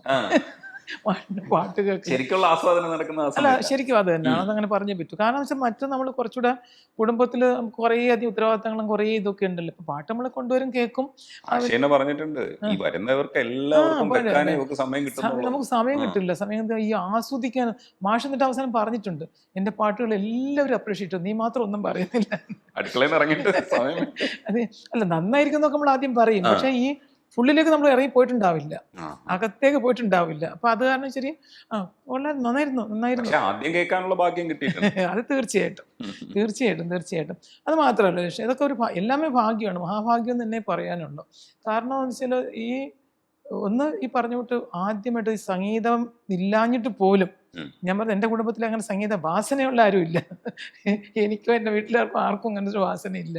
അപ്പോൾ അതുകൊണ്ട് തന്നെ ചെറുപ്പത്തിൽ പക്ഷെ എനിക്ക് പാട്ട് കേൾക്കുന്ന ഇഷ്ടമായിരുന്നു, വളരെ അറിയുന്ന സമയം തൊട്ട് പാട്ട് കേൾക്കുന്ന ഇഷ്ടമായിരുന്നു. അതുകൊണ്ടായിരിക്കും ഈ ഗായകനിലേക്ക് ഇങ്ങനെ മനസ്സ് പോകാനായിട്ട് കാരണം തന്നെ കൂടുതൽ ഉണ്ട് പാട്ടുണ്ട്. പക്ഷെ ദാസേട്ടനൊന്നും നമ്മൾ കാണാൻ പറ്റുന്ന പോലും ചിന്തിക്കുന്ന സമയം അല്ലല്ലോ. എപ്പോഴും ഗ്രാമത്തിൽ ചെറുപ്പത്തിൽ താമസിക്കുന്ന സമയത്ത് ഇങ്ങനെ ഒരാൾ ഏതോ അത്ഭുത ജീവിയാണെന്നുള്ളതാണ് നമ്മളെ ചിന്ത വന്നിട്ട്. അപ്പം അന്നത്തെ ഒരു ഇതുണ്ട്. അപ്പം നമ്മുടെ മുന്നിലൊരു ഗായകൻ വന്നിരിക്കുകയാണ്, ആര് മാഷ് വന്നതേ, അതൊരു ഗായകൻ. അപ്പൊ ആ ഗായകനെയാണ് നമുക്ക് ഇഷ്ടപ്പെടുന്നത്. അപ്പൊ ആ പാട്ട് കേട്ടെന്ന് ഞാൻ പറഞ്ഞിട്ടില്ലേ 10-16 ദിവസം ഉണ്ടായ സമയത്ത് എന്നും ഈ സംഗീത സദസ്സ് നടക്കുമായിരുന്നു അവിടെ. അപ്പൊ ഈ പാട്ടുകൾ ഇങ്ങനെ കേട്ട് ഒരു ആരാധന ഉണ്ടാവുമല്ലോ നമുക്ക് വന്നിട്ട്. അപ്പൊ നമുക്ക് ദാസേട്ടനെയൊക്കെ വിട്ടിട്ട് പിന്നെ ശരി പാട്ട് നേരിട്ട് കണ്ട പാട്ടുകാരനോടായി ആരാധന മുഴുവനും. പക്ഷെ അങ്ങനെ ഒരു ആരാധനയിൽ വളർന്നപ്പം മാഷ് സത്യം പറഞ്ഞാൽ ഇന്നും ഞാൻ പറയും, ഈ എന്നോട് ആരെങ്കിലും ചോദിക്കുമ്പോഴൊക്കെ ഞാൻ പറയും ഏത് പാട്ടായിട്ട് ഞാൻ ഒന്നും പറഞ്ഞിട്ടുണ്ട്, രാജീവ് വിടരും എന്നുള്ള പാട്ട്. മാഷ് ഒരുപാട് എല്ലാ പാട്ടും പാടി കേൾപ്പിക്കും, എല്ലാ പാട്ടും കേൾപ്പിക്കും. എന്നാലും ഈ പാട്ട് കൂടുതൽ സ്വന്തം ശബ്ദത്തിൽ പാടി കേൾപ്പിക്കുന്ന. പിന്നെ കേട്ടിട്ടുണ്ടോ കായലോളങ്ങൾ ചുംബിക്കും എന്നൊരു പാട്ട് കേട്ടിട്ടുണ്ട്, ചെമ്മീൻ കിട്ടുന്നുള്ള പടത്തിൽ. ചെമ്മീൻ കിട്ടുന്നൊരു പടം വന്നിട്ടുണ്ട്, കായലോളങ്ങൾ ചുംബിക്കുന്നു. അസലായിട്ട് മാഷ് പാടിയിട്ടുണ്ട്. ദാസേട്ടൻ പാടി, പിന്നെ പടത്തിൽ പാടി ഉണ്ട്. പക്ഷേ ഞാൻ ആ കാസറ്റിൽ കാസറ്റിൽ എൻ്റെ ഉണ്ട്, കാസറ്റിന് എങ്ങനെ കൺവേർട്ട് ചെയ്യണമെന്ന് എനിക്കറിയില്ല. കാസറ്റിൽ ആദ്യം വെച്ചിട്ടുണ്ട് മാഷിൻ്റെ ശബ്ദത്തിലുള്ള പാട്ട്. അപ്പം അത് ഒക്കെ അങ്ങനെ കുറേ പാട്ടുകൾ മാഷിൻ്റെതായിട്ടുള്ള ശബ്ദത്തിൽ ആസ്വദിക്കായിരുന്നു നമുക്ക് കൂടുതൽ ഇഷ്ടമാണെന്ന് വെച്ചിട്ട്. പക്ഷെ അന്നൊക്കെ ആണെങ്കിൽ പിന്നെ ജീവിതം ആരംഭിച്ചു, കുടുംബം മക്കളും പിന്നെ മറ്റു കാര്യങ്ങളൊക്കെ വന്ന് നമ്മൾ കുറേ ബിസി ആയി കഴിഞ്ഞ് കഴിഞ്ഞപ്പോഴത്തേക്ക് മാഷ് നല്ല ബിസി ആയി കഴിഞ്ഞ് കഴിഞ്ഞപ്പോഴത്തേക്ക് നമുക്ക് വായന വളരെ ഇഷ്ടമുള്ള ആളായിരുന്നു ഞാൻ. വായന വിട്ടു, നമുക്ക് സമയമില്ലാതെ പോയി വായന വിട്ടു. ഈ പാട്ടുകൾ നമ്മൾ കൊണ്ടുവരും കേൾക്കുമെന്നല്ലാതെ പിന്നെ എൻ്റെ ആഴത്തിലേക്കൊന്നും അതിന് ചകഞ്ഞ് ചിന്തിക്കുന്ന ഒരു സമയം കിട്ടിയിട്ടില്ല നമുക്ക് വന്നിട്ട്. അതിങ്ങനെ കേൾക്കും, അവിടെ ഇടയ്ക്ക് കേൾക്കും അങ്ങനെ അല്ലാതെ പിന്നെ ഇതിനെന്താ ഇതിൻ്റെ ഇത്രയും ഒരു പ്രത്യേകത, കേൾക്കാൻ നല്ല രസമുണ്ട് നല്ലതാണെന്ന് അല്ലാതെ. മാഷിന് ശേഷം ഞാനിങ്ങനെ ഇരുന്ന് വെച്ചാൽ നമുക്ക് ഇഷ്ടംപോലെ സമയം കിട്ടിയല്ലോ. ആ സമയം കിട്ടുന്ന സമയത്തല്ലേ ഈ പാട്ട്. പക്ഷെ അന്നൊക്കെ ആസ്വദിക്കും ദുഃഖം കൂടും എപ്പോഴും ഈ പാട്ടിങ്ങനെ കേൾക്കുമ്പോൾ. അപ്പോഴാണ് ഈ ഒരു സിറ്റുവേഷൻ എനിക്ക് ഓർമ്മ വരിക, ഈ പാട്ട് ഓരോ ചെയ്തിട്ട് തന്നെ കേൾപ്പിച്ചതും ഞാൻ അതിനകത്ത് അത്ര എങ്ങനെ പ്രതികരിച്ചു എന്നുള്ളതൊക്കെ എനിക്ക് ഓർമ്മ. അപ്പോൾ സങ്കടം വരും. ശരി അന്ന് തന്നെ കേൾപ്പിച്ചിട്ട് ഞാൻ ഇത് അങ്ങനെ ചോദിച്ചപ്പോൾ ഞാൻ അങ്ങനെ എല്ലാ അഭിപ്രായം പറഞ്ഞില്ല. നമ്മൾ ഓരോ മൂഡിലായിരിക്കും അപ്പോൾ എന്നിട്ട് വരുന്ന സമയത്തൊക്കെ. അപ്പോൾ നമ്മൾ അങ്ങനെ കൊണ്ട് പറയാൻ പറ്റില്ല, കുടുംബമല്ലേ. നമ്മളെപ്പോഴും പറയും പുറത്തുള്ളവർക്ക് പാട്ട് ആസ്വദിച്ചാൽ മാത്രം മതി അല്ലേ. മാഷിൻ്റെ ലൈഫോ അല്ലെങ്കിൽ മാഷിൻ്റെ മറ്റു കാര്യങ്ങളോ ഒന്നും അറിയണ്ട, അവർ പാട്ട് കേൾക്കുന്നു ആസ്വദിക്കുന്നു, അവരാസ്വാദകർ അല്ലേ, അങ്ങനെ ആകുന്നു. പക്ഷെ കുടുംബമാകുമ്പോഴത്തേക്ക് നമുക്ക് അങ്ങനെയല്ലല്ലോ, വേറെ പല കാര്യങ്ങളില്ലേ. ആ സമയത്ത് നമുക്ക് ഇപ്പോൾ മാഷിനാണെങ്കിലും ശരി എനിക്കാണെങ്കിലും ശരി അങ്ങനെ പറ്റില്ല. പക്ഷെ അതിന് ശേഷം കുറേ നാളങ്ങനെ ഉറക്കം വരില്ല. പക്ഷേ ഈ പാട്ടിങ്ങനെ കേട്ട് ശരി നമ്മളിങ്ങനെ ഇരിക്കുന്ന സമയത്ത് ഇങ്ങനെ സങ്കടം കൂടി ഇങ്ങനെ ഉറക്കമേ വരാതാകും. പിന്നെ മക്കളെല്ലാം നിർബന്ധിച്ചതൊക്കെ നിർത്തിച്ചു, മക്കളെ പാട്ട് കേൾക്കാതിരിക്കാൻ. കുറേ നാളച്ഛൻ്റെ പാട്ട് കേൾക്കണ്ട എന്ന് പറഞ്ഞിട്ട് നിർബന്ധിച്ചിട്ടുണ്ട് അവരെന്നെ. അതുപോലെ മാഷ് മക്കളോടൊപ്പം സല്ലപിക്കുന്ന കാസറ്റുകളിലുണ്ട്. അവർ മദ്രാസിൽ ഞങ്ങളിവിടെ കലൂർ താമസിച്ചു കുറേ കാലം, ഈ എറണാകുളത്ത് താമസിച്ചു. അപ്പോഴും എന്നിട്ട് മാഷ് അവർ ടേപ്പ് ചെയ്ത് വെച്ചിട്ടുണ്ട്, ടേപ്പ് പ്രകടനം കുടുംബവിശേഷം എന്നുള്ള പേരില്ല. അതിനകത്ത് ഇങ്ങനെ മക്കളെ എന്നൊരു വിളിക്കും. അപ്പോഴും ഞങ്ങൾ എല്ലാവരും കരയാൻ തുടങ്ങും അങ്ങനെ. അപ്പോൾ അത് അവർ വിളിച്ചു വെച്ചു തരില്ല എന്ന് വെച്ച് കഴിഞ്ഞാൽ നമ്മളത് തുടങ്ങുമെന്ന് പറഞ്ഞിട്ട്. അപ്പം അങ്ങനെയുള്ള ഒരുപാട് ഈ പാട്ടിനോടൊപ്പം തന്നെ അങ്ങനത്തെ സ്നേഹിക്കുന്ന ഒരു മനുഷ്യനുമായിരുന്നു അദ്ദേഹം. കുടുംബം എന്ന് വെച്ച് കഴിഞ്ഞാൽ കുടുംബം ഞാൻ പറയാം സംഗീതത്തോടൊപ്പം സ്നേഹിച്ചു കുടുംബത്തെയും. അങ്ങനെ ഒരാളും കൂടി ആയിരുന്നു. അപ്പം അതുകൊണ്ട് മറ്റൊരു ഇതിലും കൂടി വേറൊരു ചിന്തിക്കാനേ ഇല്ല. കുടുംബം, ഭാര്യയും മക്കളും, സംഗീതവും, ഇതായിരുന്നൊരു അദ്ദേഹത്തിന്റെ ലൈഫ്. പാട്ട് കേട്ട് കേട്ട് ഇപ്പൊ പാട്ട് പാടാൻ പഠിച്ചോ? പാടാൻ ഇനി ആയിട്ടില്ല. എന്നെ പാടാൻ പഠിക്കാൻ ശ്രമിച്ചിട്ടുണ്ട് മാഷിട്ടോ.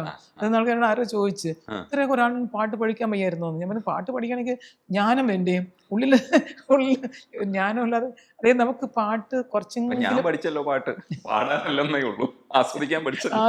ഞാനും ആസ്വദിക്കാൻ ഇപ്പോഴും ഞാനിപ്പോഴും ഞാൻ പറയാം, ഞാനിപ്പോ രവീന്ദ്രൻ മാഷിന്റെ ഭാര്യയല്ല, ആസ്വാദകയാ എന്ന് പറയാണ്ട് എനിക്ക് കൂടുതൽ ഇഷ്ടം പോകുന്നുണ്ട് ശരിക്കും. കാരണം അദ്ദേഹത്തിന്റെ ഓരോ പാട്ടും ഇപ്പൊ എന്നോട് ചോദിച്ചു കഴിഞ്ഞാൽ എനിക്ക് മനസ്സിലായി, എനിക്ക് അതിന്റെ നുണുക്കം പറയാൻ പറ്റും. കാരണം എന്ന് വെച്ച് കഴിഞ്ഞാൽ വിസ്തരിക്കാൻ രാഗമൊന്നും അറിയില്ലായിരിക്കും, പക്ഷെ ആ ഭാവങ്ങളും അത് ഏത് സിറ്റുവേഷനിൽ എങ്ങനെ ചെയ്താന്ന് വെച്ചാൽ നമുക്ക് അത്രത്തോളം അത് ഇറങ്ങും. അപ്പൊ ഇപ്പോഴും നമുക്ക് കരച്ചിൽ വരും ചില പാട്ടുകളൊക്കെ കേട്ടിട്ട്, ചെറിയതുകൊണ്ടിട്ട് ആ പാട്ടിലോട്ട് നമ്മൾ ലയിച്ചു പോയിട്ട്. അല്ലാതെ തനിയെ ഇരുന്ന് കേട്ട് കഴിഞ്ഞാൽ ഇന്നും കരയും ഞാൻ ഇരുന്നുണ്ട്. ഈ പാട്ട് കേട്ടു, പല പാട്ടുകളും മൗനത്തിൽ വെറുതെ പ്ലെയിൻ ആയിട്ട് ആരെങ്കിലും മരിക്കുമ്പോഴല്ല, അല്ലാതെ പ്ലെയിൻ ആയിട്ട് കേട്ടാലും എനിക്ക് അത്രമേൽ സ്നേഹിച്ചൊരു ആത്മാക്കൾ തൻ ദീനഗർഗതം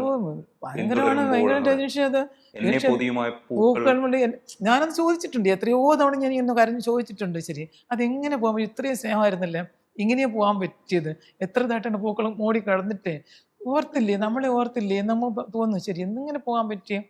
ശരി, അതും ഒരു പെട്ടെന്നായിരുന്നില്ല ഒരു പോക്കൊന്നുമില്ല. അപ്പം നമ്മൾ ആ പാട്ട് എങ്ങനെ എഴുതിയിരിക്കുന്നു, അദ്ദേഹം ആ വരികൾ കറക്റ്റായിട്ടല്ലേ, ശരിക്കും നമ്മുടെ ചോദ്യമാണ് ഇങ്ങനെ പോകാൻ സാധിച്ചു എന്നുള്ളത്. മരിച്ചവർ വാസ്തവത്തിൽ മരിച്ചു പോയവരൊന്നും അറിയുന്നില്ല, ഇരിക്കുന്നവരാണല്ലോ അതിൻ്റെ ബാക്കി പത്രം അല്ലേ, അവർക്കെല്ലാം അറിയാൻ പറ്റുള്ളൂ. അപ്പോൾ ചോദ്യങ്ങൾ സ്വാഭാവികമായിട്ടും ശരി വരും.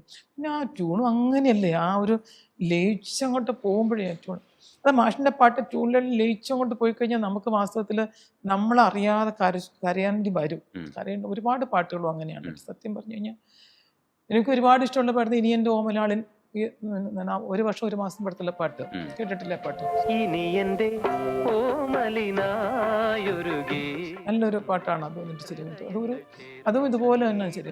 അന്നൊക്കെ ശരി മാഷിനെ അറിയാം, മാഷിൻ്റെ പാട്ട് കേൾക്കുന്നതാണ് എനിക്ക് ഇഷ്ടം എന്നാണ് കൂടുതൽ അറിയാം. അപ്പോൾ എല്ലാ പാട്ടും പാടി കേൾപ്പിക്കും. ഇല്ല റെക്കോർഡ് ചെയ്ത് വന്നതിന് ശേഷം ശരി ഞാൻ രവിയേട്ടൻ പാടിയാൽ മതി എന്നിട്ട് അപ്പോൾ ദാസേട്ടൻ പാടിയിരിക്കുന്നതാണ്, ഞാൻ ദാസേട്ടൻ പാടി നന്നായിട്ടുണ്ട് അസലായിട്ടിരിക്കട്ടെ, എനിക്ക് നല്ല രവിയേട്ടൻ പാടിയാൽ മതി എന്നിട്ട് പാടി കേൾപ്പിക്കും.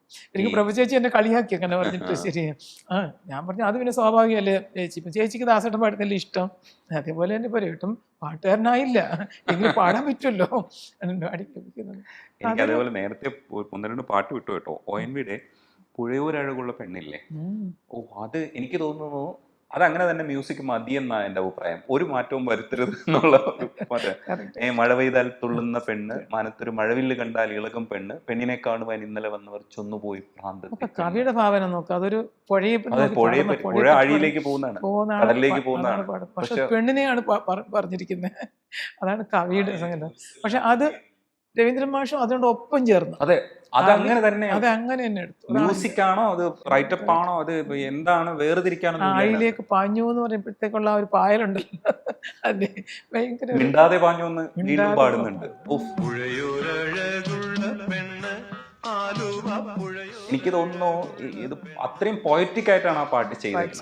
അതിനെ തന്നെ ഇനിയും വസന്തം പാട്ട് വന്ന പാട്ടുണ്ട്, പിന്നെ അതിനകത്തുള്ള പുള്ളിയൊരാളുകൾ പണ്ട് ആ പാടത്തിനകത്ത് പാട്ടുള്ളതാണ്. എന്നിട്ട് അത് വളരെ മനോഹരമാണ്. അതൊന്നും അത്രയ്ക്ക് അങ്ങോട്ട് പുറത്ത് ഇപ്പോഴും പാടും, എല്ലാവരും പാടും, പക്ഷെ അതൊന്നും അത്രയും പുറത്ത് വരാത്ത. ശ്രീമാരൻ തമ്പി സാറിന്റെ ഇന്നും എന്റെ കണ്ണുനീരിൽ നിന്നോർമ്മ പുഞ്ചിരിച്ചു ഞങ്ങൾ സംസാരിച്ചിട്ടുണ്ടായിരുന്നു, എങ്ങനെയാണ് കണ്ണുനീരിൽ പുഞ്ചിരിക്കുന്നത്. സത്യം അത് പുഞ്ചിരിക്കും, നമ്മൾ പുഞ്ചിരിക്കുന്നത് ശരിക്കും. എന്നിട്ട് ഏത് വേദിയിലും അത് പാടുന്ന സമയത്ത് ശരി കണ്ണുനീര് വരും, എന്നാൽ നമ്മൾ ചിരിക്കുകയും ചെയ്യുന്നുണ്ടല്ലോ, നമ്മൾ കണ്ണ് നിറയുകയും ചെയ്യുന്നുണ്ടായിരിക്കും, രണ്ടും ചെയ്യുന്നുണ്ടായിരിക്കും കേട്ടോ. എന്നിട്ട് എൻ്റെ അമ്മ ചോദിച്ചു നിനക്കത് എങ്ങനെ സാധിക്കുന്നതെന്ന്. എൻ്റെ അമ്മ 2 വർഷമായിട്ടുള്ള മരിച്ചിട്ട്. പക്ഷെ എൻ്റെ അമ്മ ചോദിക്കും നീ പറയുന്ന കാര്യങ്ങളൊക്കെ സങ്കടപ്പെട്ട കാര്യങ്ങളാണ് പറയുന്നത്, പക്ഷെ നീ ചിരിച്ചുകൊണ്ടേ ഇരിക്കുന്നുണ്ട്. ഞാൻ പറഞ്ഞു അതാണ് കഴിവ് എന്ന് പറയുന്നത്. ചിരിച്ചുകൊണ്ട് എന്നെ കരയിപ്പിക്കാൻ ശ്രമിച്ചോന്ന് ഞാൻ ഒരു ACVയിൽ പണ്ടൊരു പ്രോഗ്രാം വെച്ചിട്ട് മരിക്കാത്ത പ്രണയം എന്നൊരു പ്രോഗ്രാം വന്നിട്ടുണ്ടായിരുന്നു, ഒരു എപ്പിസോഡിൽ കുറേ വന്നിട്ടുണ്ടായിരുന്നു. ആ ഡയറക്ടർ എന്നെ കൊണ്ട് കുറേ കരയിക്കാൻ ശ്രമിച്ചു.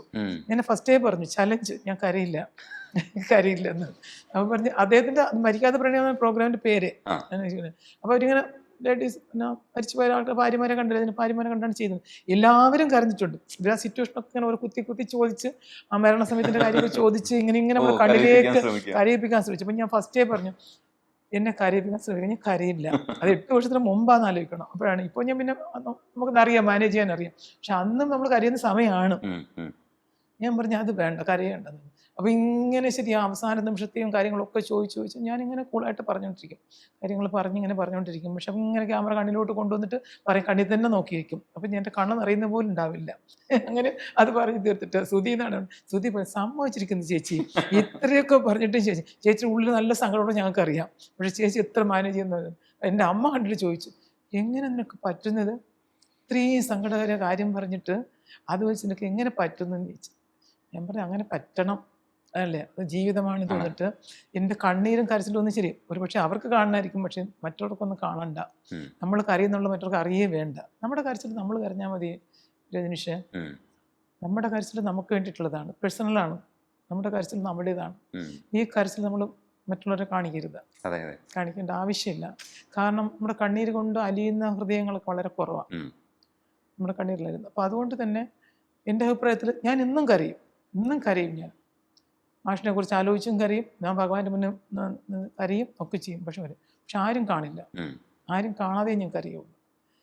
പക്ഷെ ഞാൻ പറഞ്ഞു നമ്മൾ നമ്മുടേതായിട്ടാണ്, നമ്മുടെ കരച്ചിൽ ആരെയും കാണിക്കേണ്ട കാര്യമില്ല. സിമ്പതി ചോദിക്കുന്ന ആൾക്കാർ വളരെ കുറവാണ്.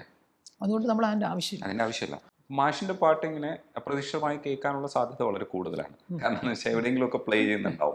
അപ്പൊ നമ്മൾ പോകുന്ന വഴിയിൽ എവിടെയെങ്കിലും ഈ പാട്ട് കേൾക്കാം. അപ്രതീക്ഷിതമായി പാട്ട് കേൾക്കുമ്പോൾ ചേച്ചിക്ക് വരുന്ന എക്സൈറ്റ്മെന്റ് എന്താണ് അപ്പൊ ആലോചിക്കുക? 3-4 വർഷത്തിന് മുമ്പാണ് ശബരിമല പോയി. ശബരിമല ഞാൻ ആദ്യമായിട്ട് ശബരിമല പോവാണ്. പിന്നെ 2 വർഷം പോയി. ആദ്യം അങ്ങനെ ശബരിമല മേലെ അങ്ങനെ നടന്ന് കയറിക്കൊണ്ടിരിക്കുന്ന സമയമാണ് സുന്ദരി പാട്ട്. അവിടെ ഒരു ചായക്കടയിലിരുന്ന്, ശബരിമലയില് സുന്ദരിയാ, ശബരിമലയിലൊരു ചായക്കടയിൽ മേലെ കയറി എത്താറായി, സൈഡിലെ കടകളാണല്ലോ, ചെറിയ കടകൾ. ആ കടയിൽ നിന്ന് നല്ല ഉത്സാഹമായിട്ട് പാടി. നമ്മൾ അവിടെ നിന്നു. ഇവിടെ ശബരിമലയിലും അത് സുന്ദരി പാട്ട്, അയ്യപ്പന്റെ പാട്ടിലും വിട്ട വേണ്ടല്ലോ, അത് സുന്ദരി പാട്ട്. ഞാൻ നോക്കാം ആൾക്കാർ അതിലൊരു ഉത്സാഹം വരുന്നു, സുന്ദരി ഘട്ടം കയറാനുള്ള ഉത്സാഹം തോന്നും. ശരിക്കും ഒരു നല്ലൊരു എക്സൈറ്റ്മെന്റ്. ഇപ്പോഴും നമുക്കിപ്പോ നമ്മൾ ആവർത്തിച്ച് പാടുന്ന, അതായത് ഉണ്ടാവും. ഞാൻ പറഞ്ഞാൽ ഇപ്പം കഴിഞ്ഞ 9-ാം തീയതി 106 പാട്ടാണ്. ഇതിനകത്ത് എല്ലാം വന്നു, ഈ പറഞ്ഞ പാട്ടുകളെല്ലാം അതിനകത്ത് വന്നു. കുട്ടികളായാലും വലിയവരായാലും എല്ലാവരും പാടി, എല്ലാ പാട്ടും. ഇപ്പൊ ഞങ്ങൾ ഈ 19-ാം തീയതി ഇതിൽ വരാത്ത പാട്ട് സെലക്ട് ചെയ്തിട്ടാണ് വെച്ചിരിക്കുന്നത്.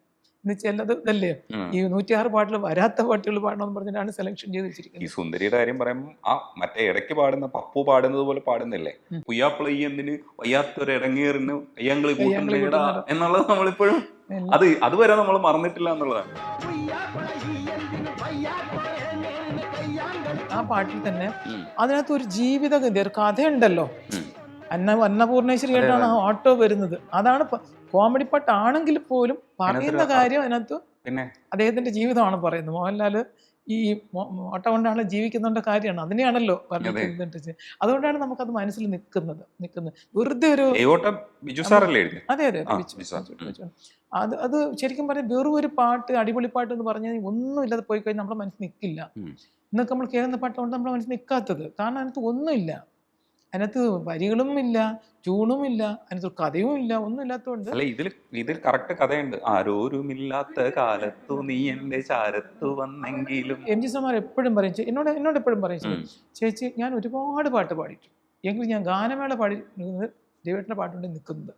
ഞാൻ എവിടെ പോയാലും ഞാൻ ഈ സുന്ദരി പാടാത്ത, രാമായണക്കാറ്റ് പാടാത്ത സ്ഥലമില്ല. പക്ഷെ മാഷിന്റെ പാട്ട് ഇന്ന് നിൽക്കുന്നതിന്റെ കാരണം അതിനകത്ത് എല്ലാത്തിനകത്തും കഴമ്പുണ്ട്.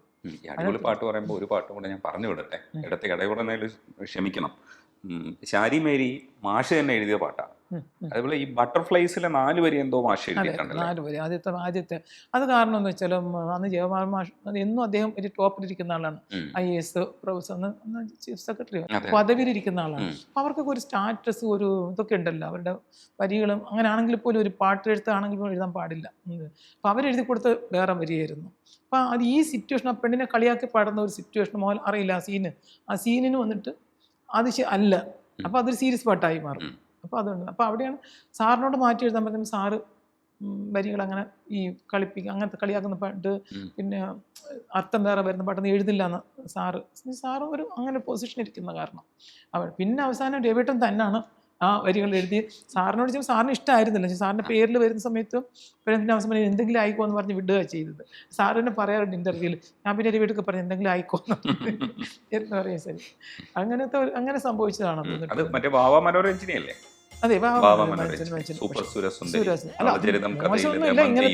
കുഴപ്പമില്ലാത്ത വരികളാണ്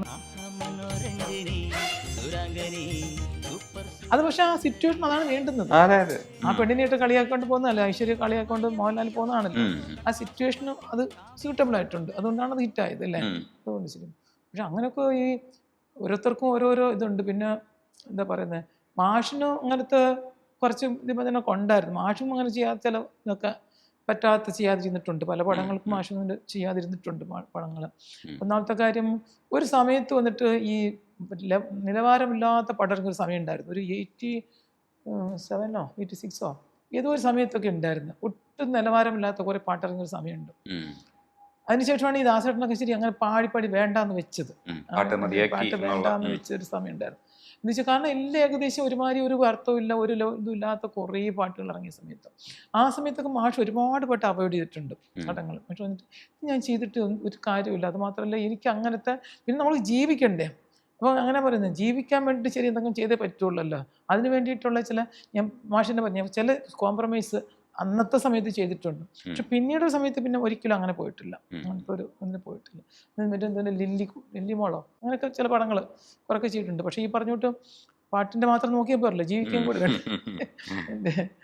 അങ്ങനെയൊക്കെ ഉണ്ട്. അരയണ്ണങ്ങളുടെ വീടില് അത് നല്ല അരയണ്ണങ്ങളുടെ വീട് പോലെ തന്നെ ഒരു സിനിമയായിരുന്നു.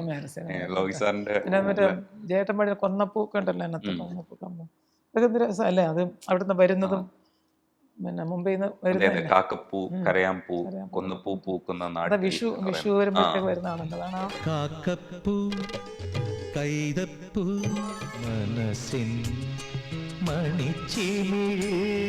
മണിച്ചിമിഴ് ഉണ്ടാക്കുന്ന പരിപാടി ഗിരീശേട്ടന്റെ ഒരു പരിപാടികളുണ്ട്. ഇവിടെ പാട്ടിനെ കുറിച്ചൊക്കെ എടുത്തു കഴിഞ്ഞാൽ ഈ കവികളുടെ ആണെങ്കിലും മാഷിന്റെ ആണെങ്കിലും ഇവിടെയൊക്കെ പാട്ടിനെ കുറിച്ച് എടുത്തു കഴിഞ്ഞാൽ വേണമല്ലോ. അത് നമ്മൾ എന്തെങ്കിലും ഒന്ന് ചെയ്തു കഴിഞ്ഞാൽ അത് നാളെ ചർച്ച ചെയ്യപ്പെടണം അല്ലേ.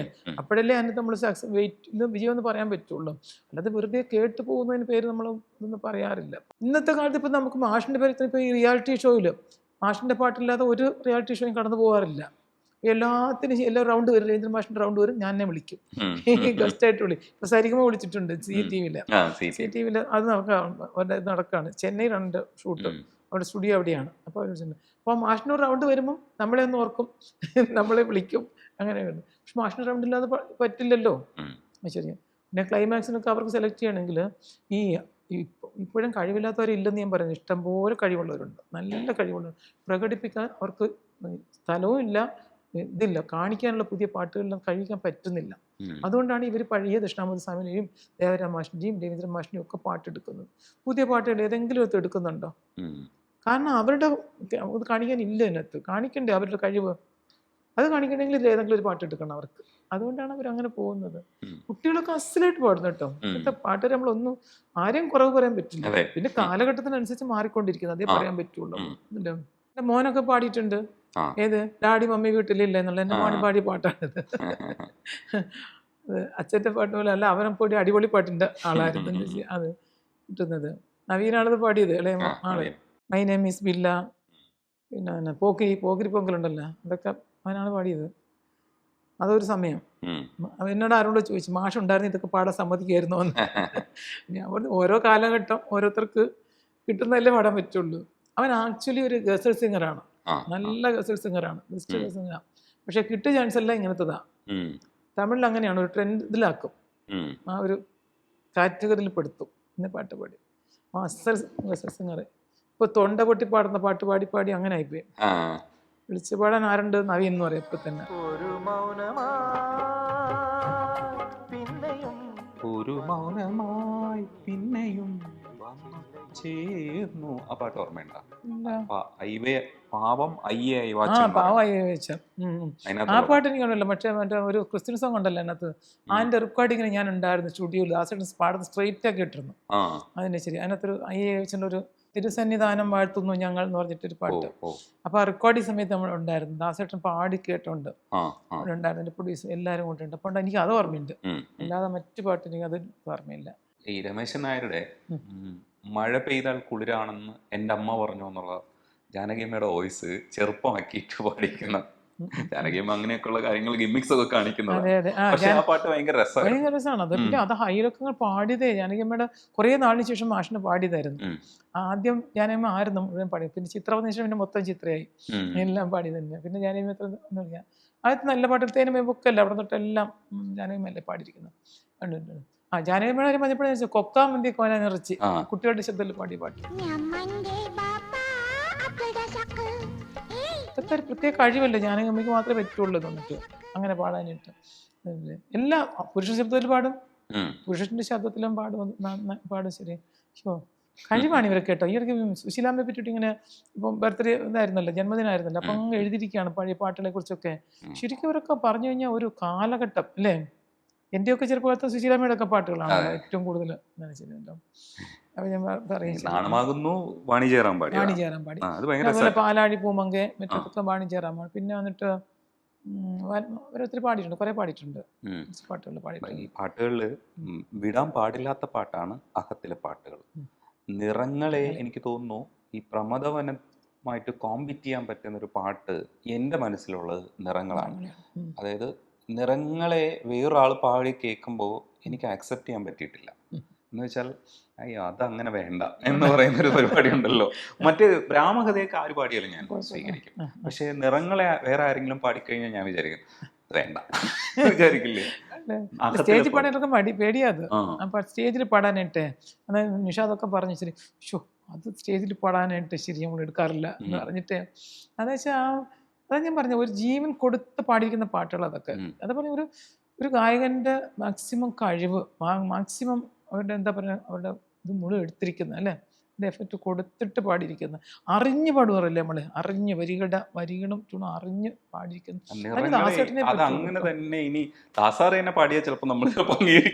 അതിന്റെ കഷ്ടം അതൊരു ഏറ്റവും വിഷമം അതാണെന്ന് വെച്ച് കഴിഞ്ഞാൽ ഇനി ദാസേട്ടനെ പോലും ദാസേട്ടന്റെ പാട്ട് അതുപോലെ പാടാൻ പറ്റില്ല എന്നുള്ളതാണ്. ശരി, നമ്മൾ ഇപ്പൊ പാടി വെച്ചിരിക്കുന്നത് പാടാം അതേ ഉള്ളു. ശരി, ഇപ്പോൾ നമ്മുടെ 2014 പ്രോഗ്രാമിൽ 4 പാട്ടാണ് ദാസേട്ടൻ പാടിയത്. അന്ന് രവീന്ദ്ര സംഗീത സന്ധ്യ നമ്മൾ 2014 ഒരു വലിയ ഷോ നടത്തിയായിരുന്നല്ലോ. 4 പാട്ടിലും ദാസേട്ടൻ കരഞ്ഞു. അത്രയ്ക്ക് ഇൻവോൾവ്ഡ് ആണ് പാട്ട് പാടി. ആ നേരത്തെ രവീന്ദ്ര മാഷിനെ ഓർത്തിട്ടും അത് ആ വിങ്ങ് ഓരോ സമയത്തും അദ്ദേഹം വിങ്ങി പൊട്ടുന്നമാരിയാണ് പാടിയത്. പക്ഷെ ഇനി ഒരിക്കലും സംഭവിക്കുമെന്ന് വെച്ചാൽ ഇല്ല. ഇനി ഒരിക്കലും അങ്ങനെ സംഭവിക്കുമെന്ന് വെച്ച് കഴിഞ്ഞാൽ ആ ഭാവത്തിൽ പാടാൻ പറ്റില്ല, അത് വരില്ല. കാരണം വെച്ചാൽ നമ്മൾ നമ്മളെ മനസ്സിലാക്കണമല്ലോ ആ ഒരു ഓരോ ടൈമിലും നിറങ്ങളെ നന്ദിയാരോട് ഞാൻ ചൊല്ലേണ്ടു നന്ദിയാരോട് ഞാനും ചോദ്യം പോലെയാണ്. ഭൂമിയിൽ വന്നവതാരം എടുക്കാൻ എനിക്കുന്നു. അങ്ങനെ തന്നെ അത് രസമായിട്ട് നമ്മുടെ തലച്ചോറിൽ സത്താത്തിനെ പോകുമ്പോൾ ശരി അത് ചോദിക്കും കേട്ടോ. നന്ദി ആരോട് ഞാൻ ചൊല്ലേണ്ടോന്ന് ബാക്കി പാടില്ല, അവര് മാത്രമേ പാടുള്ളൂ. എന്നുവെച്ചാൽ ഈ നമ്മളെ ആദരിക്കും ചില നേരത്തിൽ ആദരിക്കലും ഇതൊക്കെ ചെയ്തിട്ട് സ്വാമി മറ്റെല്ലാവരും ഉണ്ടായിരിക്കും. അപ്പൊ ആർക്കാ നന്ദി പറയേണ്ടതെന്ന് വെച്ചാൽ ഞാൻ ആദ്യം ചോദിക്കാം ആരോട് ഞാൻ ചൊല്ലേണ്ടോ. ശരി, അതിനകത്തും വരികളെല്ലാം അങ്ങനെ മറ്റേ ഇദ്ദേഹത്തിന്റെ കാവാലത്തിന്റെ വരികൾ ചോദ്യങ്ങളാണ്. ശരിയല്ലേ, ആരോട് നന്ദി പറയുന്ന ഈ ഭൂമിയിൽ ആർക്ക് നോക്കിയാൽ നമുക്ക് എല്ലാവർക്കും നന്ദി പറയേണ്ടി വരും. നന്ദി പറയാണ്ടാത്തവരായിട്ട് ആരും ഇല്ല ഇവിടെ. അതുകൊണ്ടാണ് അതിനകത്ത് ഓരോ ചോദ്യം എന്നർക്ക് പറയണോ, അച്ഛന് പറയണോ, അമ്മയ്ക്ക് പറയണോ, ഇല്ല മറ്റേ ഭൂമിക്ക് പറയണോ എന്നൊക്കെ ചോദിക്കുന്നത്. അതാണ് ഈ ഭൂമിയിൽ നമ്മൾ വന്നു കഴിഞ്ഞപ്പോൾ നമ്മൾ എല്ലാവരോടും കടപ്പെട്ടവരാണ്. നമ്മൾ ഈ ഭൂമിയിൽ ഈ ജീവിക്കുന്ന നമ്മൾ ഇരിക്കുന്ന ഒരു ആശ്രമത്തിൽപ്പെട്ടിരിക്കുന്നു, ഇവിടുന്ന് വെള്ളം കുടിക്കുന്നു, ഇവിടുന്ന് വായു ശ്വസിക്കുന്നു, ഇവിടുന്ന് എല്ലാം ഇവിടുന്ന് കിട്ടുന്നതല്ലേ. അപ്പം നന്ദി പറയണ്ടേ. പക്ഷെ നന്ദി ഇല്ലാത്തവരല്ലേ നമ്മളെല്ലാവരും. ഈ വ്യത്യസ്തമായ പാട്ട് പറഞ്ഞപ്പോൾ ശരപ്പൊളിമാല എസ് രമേശ് നായരുടെ അതിന്റെ മ്യൂസിക്കും ആ വരികളും ഒക്കെ നമ്മൾ എവിടെയൊക്കെ ഇങ്ങനത്തെ പാട്ടൊക്കെ കേട്ടിട്ടുണ്ടെന്നുണ്ടാവും. പക്ഷെ അത് വ്യത്യസ്തമായ പാട്ട് രവീന്ദ്ര മാഷിന്റെ എടുക്കുമ്പോൾ അതും കൂടെ എടുക്കണം എന്ന് എനിക്കൊരു റിക്വസ്റ്റ് ഉണ്ട്. അതും വ്യത്യസ്തമാണ്. അല്ല, അതും വ്യത്യസ്തമാണ്. അത് ഈ പറഞ്ഞിട്ട് അതും ഒരു കഥയുടെ ഒരു ഇതാണല്ലോ. കുട്ടി അവസാനം പാടാതെ കുട്ടി പാടുന്നതുമായിട്ടൊക്കെ ആണല്ലോ വരുന്നത്. അതിപ്പോൾ ഈ പ്രോഗ്രാമിൽ എടുത്തിരുന്ന ഒരു കുട്ടി പാടിയായിരുന്നു ആ പാട്ട്. സാധാരണ എടുക്കാറില്ല. അപ്പൊ നമ്മുടെ ഇത്രയും പാട്ട് എടുക്കണമല്ലോ. അപ്പൊ അങ്ങനെ പല പാട്ടും പുറത്തു വരും. 106 പാട്ടൊക്കെ സാധാരണ 122 പാട്ടുകൊണ്ട് പ്രോഗ്രാം തീരുമില്ലേ. ഇതിപ്പോൾ അങ്ങനെയല്ലല്ലോ. 106 പാട്ട് പാടാൻ ചാൻസ് ഉള്ളത് കാരണം കുറേ എടുക്കാത്ത പാട്ടുകൾ എല്ലാവരും പുറത്ത് കൊണ്ടുവന്നു. ഈ പ്രാവശ്യം കുറേ പാട്ടുകൾ കൊണ്ടുവന്നു. അപ്പൊ അത് നന്നായി ഒരു കണക്ക് നോക്കി കഴിഞ്ഞാൽ വെച്ചാൽ ആവർത്തനം വരാൻ പാടില്ല പറഞ്ഞിട്ടുണ്ട്. അപ്പൊ അതുകൊണ്ട് തന്നെ പുറത്തു കൊണ്ടുവന്നു എല്ലാവരും. അപ്പോൾ ഒരു ശരത്പള്ളി മാല പാടിയത്, ശരത്പള്ളി മാല അത് അവസാനമൊക്കെ ശരി ആ കുട്ടിയുടെ ഇതൊക്കെ ആയിട്ട് നല്ല വളരെ അതിൻ്റെ ഇതൊക്കെ ബാലേന്ദ്ര മേനോൻ്റെ പടം, നരേന്ദ്ര പാന. ഈ എന്താ പറയുക, രമേശ് നായരുമായിട്ട് അന്ന് രവിയേട്ടൻ വളരെ അടുത്തൊരു ബന്ധമായിരുന്നു. എറണാകുളത്ത് അദ്ദേഹം വന്നിട്ടൊക്കെ കുറച്ച് പടങ്ങളെ പക്ഷെ ചെയ്തിട്ടുള്ളൂ അദ്ദേഹത്തിൻ്റെ. സൂത്രധാരണം, ഈ പകൽപ്പൂരത്തിൽ പാട്ട് കേട്ടിട്ടില്ലേ, ഒരു ഡിഫറൻറ്റ് പാട്ടുകൾ രവീന്ദ്ര മാഷാണെന്ന് പറയുന്നുണ്ടത്. അത് ഡിഫറെൻറ്റ്, ഈ മാഷിൻ്റെ സ്റ്റൈലേ അല്ല, രവീന്ദ്ര മാഷിൻ്റെ സ്റ്റൈൽ അല്ലാത്ത ഡിഫറെൻ്റ് ആയിട്ടൊരു. അതുപോലെ ഗ്രീറ്റിങ്സിലെ പാട്ടും അതുപോലെ, ഗ്രീറ്റിങ്സിലെ പാട്ടും വേറെ. അത് ഷാജു കരിയുടെ നിർബന്ധമായിരുന്നു. രവിയേട്ടന് ഇങ്ങനത്തെ പഠിച്ച് എന്നെ എല്ലാവർക്കും അറിയാവുന്നുള്ള പറയുന്നുണ്ട്, അല്ല എന്ന് കാണിച്ചു കൊടുക്കണമെന്ന് പറഞ്ഞ് എന്ന് പറഞ്ഞിട്ടാണ് ആ പാട്ട് ചെയ്തത്. അതിനകത്ത് ജയസൂര്യ അഭിനയിച്ച ഗ്രീറ്റിങ്സിലെ പാട്ട്. അങ്ങനെ ചില പരീക്ഷണങ്ങൾ ചില കുറേ ചെയ്തിട്ടുണ്ട്. പിന്നെ അദ്ദേഹത്തിന് തന്നെ ഒരു ഉള്ളിലുള്ള ഒരു ആത്മാർത്ഥത വേണമെങ്കിൽ ഉള്ളിൽ നിന്ന് വരണം. ഉള്ളിൽ നിന്നുള്ള ഇപ്പം ആരെങ്കിലും പറഞ്ഞു ചെയ്യുന്നതൊന്നും അല്ലല്ലോ, ഉള്ളിൽ നിന്ന് വരുമ്പോഴും സ്വാഭാവികമായിട്ടുള്ള ശൈലി തന്നെ വരുള്ളൂ. ഇനി നമുക്ക് കുറച്ചു നേരം നവീൻ്റെ പാട്ടുകളെ കുറിച്ച് പറയാം. നവീൻ എന്ന് വെച്ചാൽ എൻ്റെ ഇളയ മകനാണ്. നവീൻ്റെ പാട്ടുകൾ നവീൻ കുറേ പാടി. തെലുങ്കിലാണ് അവൻ ആദ്യം തൊട്ട് പാടി തുടങ്ങിയത്. തെലുങ്കിൽ ഓൾമോസ്റ്റ് ചിരഞ്ജീവി തൊട്ട് എല്ലാ ഹീറോസിൻ്റെയും പാട്ട് പാടിയിട്ടുണ്ട്, എല്ലാവരുടെയും പാട്ട് പാട്ടുണ്ട്. പിന്നെ എല്ലാം എന്താണെന്ന് വെച്ചാൽ അടിപൊളി പാട്ടുകളാണ്. ഡാഡി മമ്മി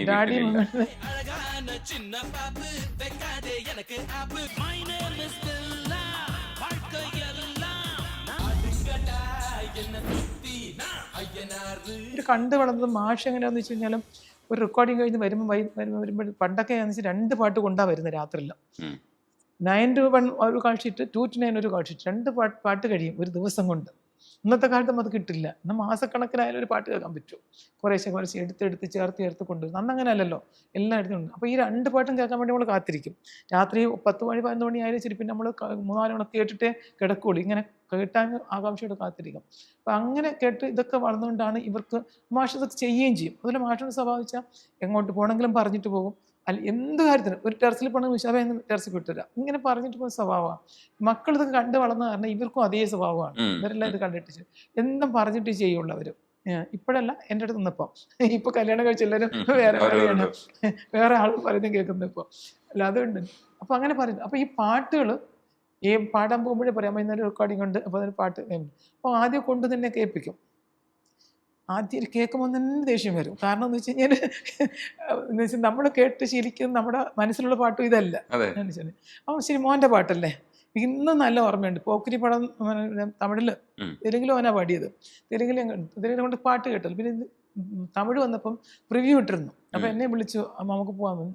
അവൻ്റെ തമിഴിലെ ആ ഒരു ഫസ്റ്റ് അതിനുമ്പ് പാടിയിട്ടുണ്ട് എങ്കിലും അത് പാടുന്നു. അപ്പം ഞാൻ പറഞ്ഞു എനിക്ക് കാണാനും കേൾക്കാനും താല്പര്യമില്ല കൊണ്ടുവരുന്നത്, നിർബന്ധിച്ചു.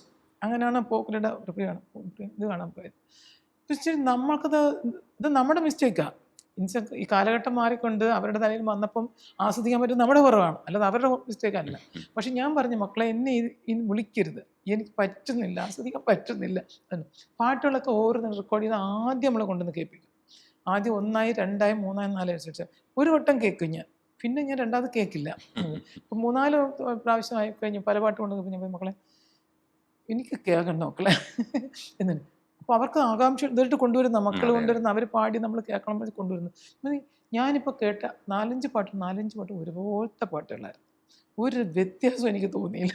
എന്നുവെച്ചാൽ നീ ശബ്ദം ഇട്ട് പാടുന്നു, എന്തൊരു ശബ്ദം തുറന്ന് പാടുന്ന ആ ഒരു ഇത് പാടുന്നു, വ്യത്യാസം ഏകദേശം ട്യൂൺ ഒരുപോലെയാണ്, വരികൾ മനസ്സിലാകുന്നത് ഇതാണ്, എല്ലാം ഒരുപോലെയാണ്. എന്ത് കേൾക്കാൻ അതിനകത്തുള്ളതെന്നിട്ട്. പക്ഷെ അമ്മ ഇപ്പോഴും ഇങ്ങനെയാണമ്മ, ഇതാണപ്പോൾ ഇപ്പോഴത്തെ ഇതെന്ന് പറഞ്ഞിട്ട് അങ്ങനെ അവൻ നിർത്തി. ശരിക്കും എന്നെ പാട്ട് കേൾപ്പിക്കുന്ന പക്ഷെ നിർത്തി. ഞാനായിട്ട് വല്ലതും കേട്ട് പറഞ്ഞാലും പിന്നെ പാട്ട് കേൾപ്പിക്കുള്ളൂ, ഞാൻ നിർത്തി. പിന്നെ നമ്മൾ അംഗീകരിച്ചേ പറ്റുള്ളൂ. ഓരോ കാലഘട്ടം മാറുന്നതിനനുസരിച്ചിട്ട് അവരുടെ ട്രെൻഡ്സ് മാറുന്ന ഓരോ സന്ദർഭം ഉണ്ടാവുമല്ലോ, അതിനകത്ത് മാറണം. നമുക്ക് മാറാൻ പറ്റാത്ത നമ്മൾ മാറി നിൽക്കുക. എൻ്റെ അതാണ്, നമുക്ക് മാറാൻ പറ്റും, നമ്മൾ മാറി നിൽക്കുക അല്ലേ. അവരെ പോയിട്ടുള്ള നിങ്ങൾ ശരിയില്ലെന്ന് നമുക്ക് പറയാൻ പറ്റില്ല, അതും ശരിയാണ് അല്ലേ. ഈ ഞാൻ മുമ്പ് പറഞ്ഞിട്ടുണ്ടെന്ന് വിചാരിക്കുന്നു, ജാസി ലജ്ജാവതി ചെയ്ത സമയത്താണ് രവിയേട്ടൻ ഗംഗയോ ചെയ്തത്. രണ്ടും ഒരേ സമയത്താണ് റിലീസായത്. അതിന് ജനുവരിയിൽ നമ്മുടെ വടക്കുന്നാൻ്റെ ഓഡിയോ റിലീസാകുന്നത്, പടം പിന്നെ 1 വർഷം കഴിഞ്ഞിട്ടാണ് റിലീസാകുന്നത്. രവിയേട്ടൻ മാർച്ചിലാണ് പോകുന്നത്. അപ്പോൾ നല്ല ഇതായിരുന്നു. അതേ സമയത്ത് തന്നെയാണ് ജാസി ഗിഫ്റ്റിൻ്റെ ലജ്ജാവതിയും റിലീസാകുന്നത്. രണ്ടിനും അതേപോലെ പോപ്പുലാരിറ്റി വന്നു, 2 രീതിയിലുള്ള പാട്ടുകൾ. അന്ന് നമുക്ക് തോന്നി, ആ പാട്ട് എന്താ ഇങ്ങനെ അത് ഹിറ്റായത് എന്ന് വെച്ചാൽ, കാരണം അത് ഇങ്ങനത്തെ പാട്ടാണല്ലോ എന്ന് തോന്നി. പക്ഷെ അതിൻ്റെ ഓഡിയൻസ് അതിനുണ്ട്. അത് ആ തരത്തിലുള്ള വിഭാഗം ഉണ്ടല്ലോ. ഒരു വിഭാഗം ഇത് ആസ്വദിക്കുന്നവരുണ്ട്, ഒരു വിഭാഗം. അപ്പോൾ എല്ലാവർക്കും വേണ്ടി ചെയ്യണ്ടേ? അപ്പോൾ കാലം ഇങ്ങനെ മാറി വരുന്നത് വെച്ചാൽ നമ്മൾ ഉൾക്കൊള്ളാൻ ശ്രമിക്കുക, അല്ലാതെ നമ്മളതിനെ കുറ്റം പറയുമോ അല്ലെങ്കിൽ വന്നിട്ട് എന്താ ശരിയല്ല എന്ന് പറയാനും നമ്മളാളല്ല അല്ലേ? ഒന്നിനും ശരിയെന്ന് പറയാൻ ആളല്ല. കാരണം അതിന് അവരുടെ മനസ്സിൽ വരുന്നതാണ് അവർ ചെയ്യുന്നത്. ഓരോരുത്തരുടെയും മനസ്സ് വന്നിട്ട് പല രീതിയിലല്ലേ ഉള്ളതല്ല, അവർക്ക് മനോധർമ്മം അനുസരിച്ചിട്ട് അവർ ചെയ്യുന്നത്. പക്ഷേ ഇന്നത്തെ കാലത്ത് എനിക്ക് പറയാനുള്ളതെന്ന് വെച്ചാൽ ആർക്കും ഇതിനോട് ഇൻവോൾവ്മെൻ്റ് ഇല്ല, ഒരു ആത്മാർത്ഥതയില്ല. ഒരു ജോലി ചെയ്യുന്നവർക്കും ആത്മാർത്ഥതയില്ല. അതാണ് ഇപ്പോഴത്തെ കാണുന്ന പുതിയ തലമുറയുടെ ഒരു പ്രത്യേകമായിട്ട് നമുക്ക് നോക്കി കാണാൻ പറ്റുന്ന ഏറ്റവും മനസ്സിലാകുന്നത്. വളരെ കുറച്ച് പേര്, വളരെ വിരളമായിട്ട് വരെ ഉള്ളൂ. ബാക്കി എല്ലാവരും അപ്പോഴത്തേക്ക് വേണ്ടിയിട്ട് മാത്രം വന്ന് ഇതിപ്പോൾ ഒരു വർഷം അത്രയും മതി, അല്ലെങ്കിൽ ഒരു പാട്ട് കഴിഞ്ഞ് അടുത്ത പാട്ട് മതി പോകുക മതി, അത്രയും മതി, ഇത്ര ഹിറ്റായാൽ മതി എന്നൊക്കെ ഉള്ളൊരു കാഴ്ചപ്പാടോടെ ഒരു ആത്മാർത്ഥതയും കാണിക്കായി ചെയ്യുന്നത്. നമ്മൾ പറയുന്നത് ആത്മാർത്ഥത വേണം, ചെയ്യുന്ന ഏത് തൊഴിലിനോട് ആത്മാർത്ഥത വേണം. ഇവരൊക്കെ ഈ ദാസേട്ടനാണെങ്കിലും ഈ രവീന്ദ്ര മാഷാണെങ്കിലും അങ്ങനെ കാണിച്ചുകൊണ്ടാണ് ഇത്രയും വർഷങ്ങൾ, ദാസേട്ടൻ എത്ര വർഷങ്ങളായി പാടാൻ തുടങ്ങിയിട്ട്. ഇപ്പോഴല്ലേ അദ്ദേഹത്തിന് പ്രായമുണ്ട് നിർത്തിയത്. അത് ഇത്രയും വർഷങ്ങളായിട്ട് പാടുന്നുണ്ട്. അദ്ദേഹം ആ പാട്ട് എങ്ങനെ പാടാൻ സാധിച്ചു ഇത്രയും വർഷം? അദ്ദേഹം സാക്രിഫൈസ് ചെയ്ത് കുറേ ഇതുകൊണ്ടാണ്. കുറേ അദ്ദേഹത്തിന് ഇഷ്ടപ്പെട്ട കാര്യങ്ങളൊക്കെ കഴിക്കാതെ ശബ്ദം ശ്രദ്ധിച്ചു. അദ്ദേഹം പറയാറുണ്ടല്ലോ, എനിക്കൊരു നിധി ദൈവം തന്നതാണ് ഈ ശബ്ദം, അതിനെ അങ്ങനെ കളയാൻ പാടില്ല അല്ലേ, സൂക്ഷിക്കണം നമ്മൾ. ഞാൻ പല പാട്ടുകളും വിട്ട് കളഞ്ഞിട്ടുണ്ട്. അതിൽ ആഷാഢം പാടുമ്പോൾ വിട്ടുപോയി. വാർമുകിലെ അതൊരിക്കലും ഇടാൻ പാടില്ലാത്ത പാട്ടാണ്. നമ്മൾ അന്ന് സംസാരിച്ചില്ലേ? അതെ, സംസാരിച്ചിരുന്നു. ചിത്ര ചേച്ചിയുടെ വാർമുകിലെ. ഞാനൊരു എക്സസൈസും കൂടെ പറയാം. ഞാനൊരു 5 പാട്ട് പറയാം, ഞാൻ 5 പാട്ട് പറയും, എന്നിട്ട് മാം 5 പാട്ട് പറയാം. ഓക്കെ, ഇതിൽ ചിലപ്പോൾ മാമിന്റെ പാട്ടുകൾ ഉണ്ടാവുമായിരിക്കും, കുഴപ്പമില്ല. എൻ്റെത് വാർമുകിലെ, പ്രമദവനം, നിറങ്ങളെ, പിന്നെ രാജീവും വിടരും, പിന്നെ എൻ്റെത് ഇത്രമേൽ മണമുള്ള കുടമുല്ല പൂവുകൾ, അതും ഞാൻ സെലക്ട് ചെയ്തു. ഈ 5 പാട്ട് ഞാൻ സെലക്ട് ചെയ്തു. മാം 5 പാട്ട് സെലക്ട് ചെയ്തു. സിന്ദൂര സന്ധിക്ക് മൗനം, ഓക്കെ, ഇനി എൻ്റെ ഓമലിനായി, രാജീവും വിടരും, രണ്ടുപേരുടെയും വന്നേ. ഇന്ന് കഴിഞ്ഞിട്ട് അഴകെ, അമരത്തിൽ അഴകെ, സായന്തനം, 5 അതിന് ബാക്കി പറയാൻ പാടില്ലല്ലോ. ഇല്ല, 10 പറയാം, കുഴപ്പമില്ല.